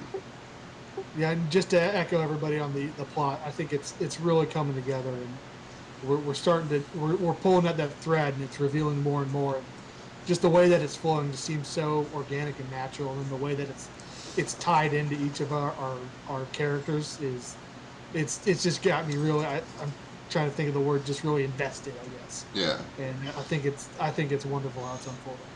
Oh, thank you, because that's one of the hardest things I think for me as a DM to pacing is really hard because pacing for games like this has to take in multiple considerations. One, pacing for the characters themselves, and then pacing for the stream audience, so they stay invested as well. So those are, sometimes they're at odds with each other, sometimes they align. So finding that good balance, and the other balance is not giving away too much information and not keeping too much information away from you, to just give you enough to let you guys make this. Because a lot of this stuff is based on your guys' decisions on what you want to do with the information. So those are, I like to give you guys more options, because then you guys will just make story happen like you did today. You guys could have just gone straight to Emery, right? You'd be like, oh, we're going to Emery. And just hiked your way straight to Emery and not gone back to Cliffside, not gone back to the wreckage, not done any of that. And which would have been fine, but it wouldn't have been as story enriching to me, which is what I love about, playing with you guys, because you guys are always, you're always, I think you guys have some of the best grasps on what your characters are doing and what their motivations are that I've seen in a really long time from a lot of players. So I really appreciate that. Well, thank you. I appreciate that. By the way, like as I said before, like I feel it's thanks to the DM, because their connection, thanks to the connection you give us, I feel like when we give the what they call it, the personality of the character, and you start to connect every character to the story plot, and we ourselves, like we start to move, like we feel what our character really feels. Yeah. Thanks to you and the way you play the story, and the connection of the, I don't know, I'm sorry, I cannot, it is in my, like I can't say it. The connection of the world and the characters to the world. Yes. Yeah. That's it. Yeah. And how everyone plays their character, this is the reason that I feel like we are really as playing as characters, like Robert when he play Leon, Sai when he play Echo, David, and everyone have their way, and it's not like we did it, like it didn't feel like random, or it is out of things. Just a bunch of people playing a game. It feels like an actual narrative. So yeah, no, it is like it is the, like it feel like it is written before. It's like that. Oh, I wish that would make my job so much easier if I had a book. I could just flip through the pages like, oh, here's what's coming next. But I don't. I wish that was the case. So, couple of announcements. It looks like we're well on our way to forcing me to perform karaoke live. I don't know what I set. I think I set that at like 35 or 32,000, and I think David's already put in almost 10. So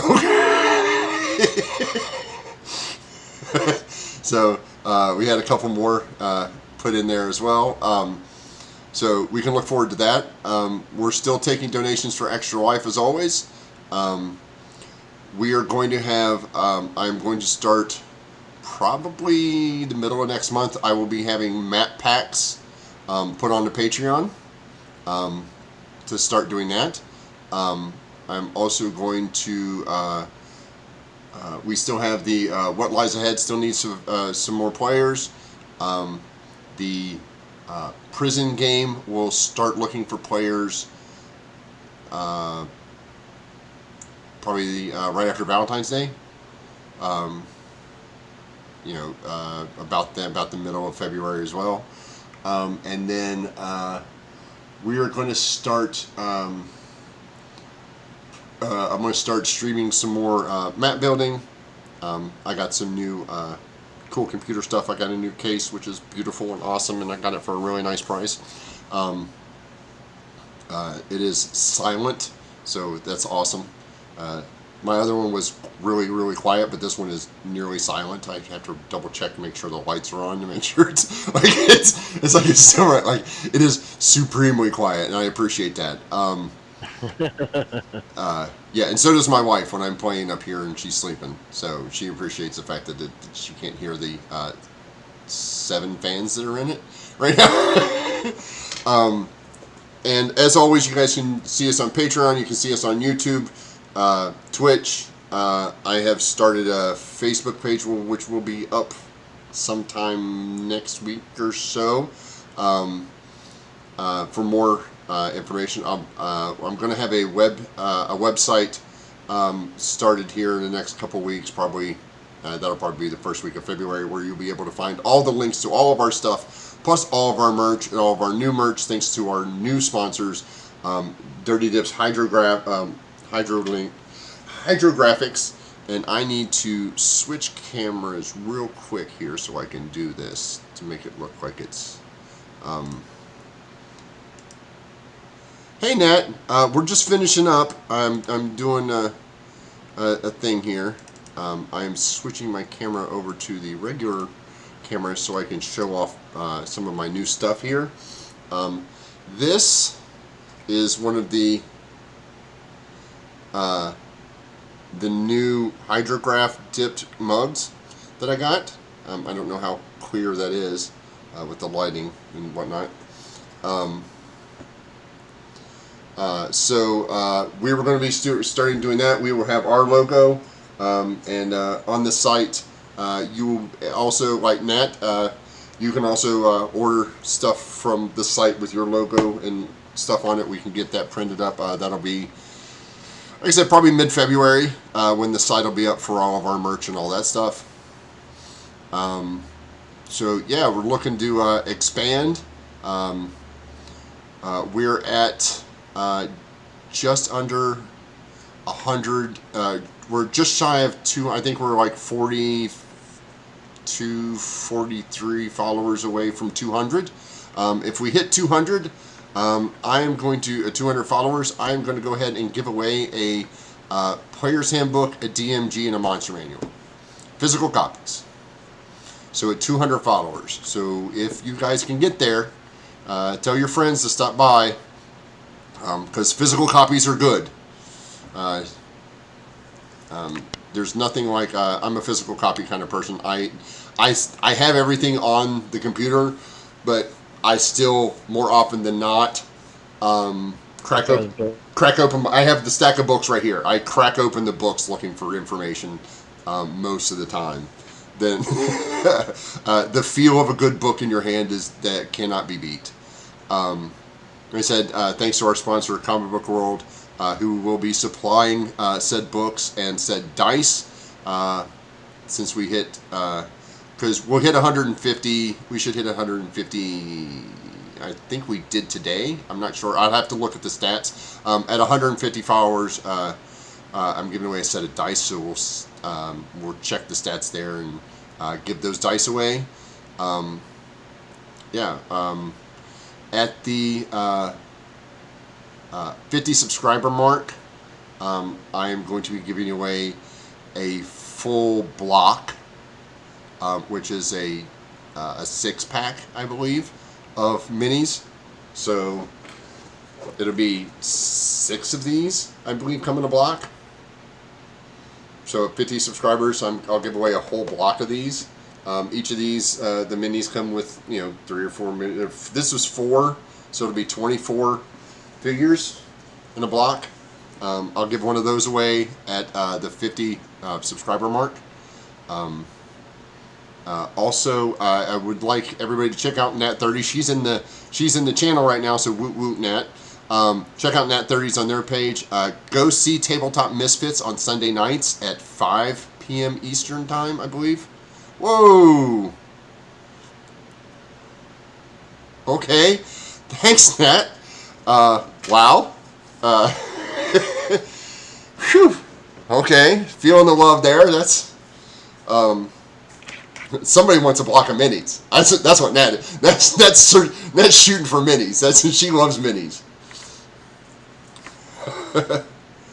I appreciate it, Izzy. Yeah, go check out Tabletop Misfits Sunday nights. Their starting soon screen, their welcome back screen, and their overlay were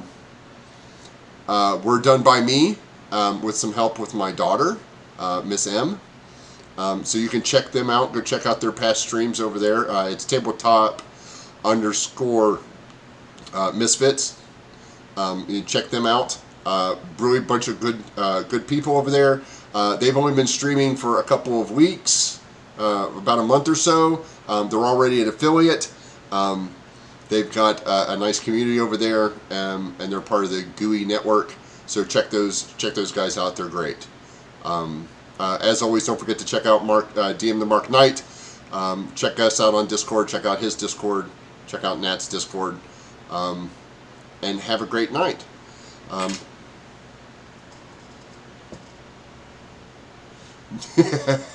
Yeah, everybody wants to play with minis. I don't know. Does this count as a mini? I'm not sure. Does this count as a mini?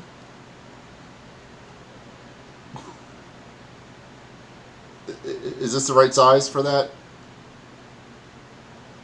I'm not sure. Yes, my wife, to tell you how much I love my wife bought that for me for my birthday. Almost 15 years or so ago. That's the original Great Worm Red Dragon. Apparently it's really hard to get a hold of one because even out of the box, she spent $70 on that. Out of the box now it goes for about 200 because it's really rare. It's one of the originals. So it's sitting on the table over here fighting my medieval spawn on horseback. So I love collectibles. So yeah, I'm a big fan of giving those away. I'm going to be hopefully I'll be partnering with, there's a couple of guys that do paintings and figurines. Hopefully I'll be able to set up a good partnership with them as well. Maybe get some custom minis made for our viewers. Maybe get one made of this group who doesn't have a name yet. By the way, the group doesn't have they don't have a good name yet. I think if Echo had to pick the name, I think it would be Don't Touch That.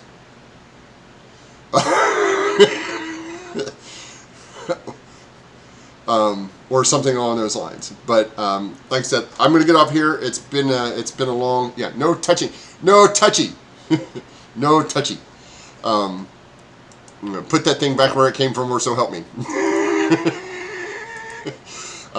You guys have been great again.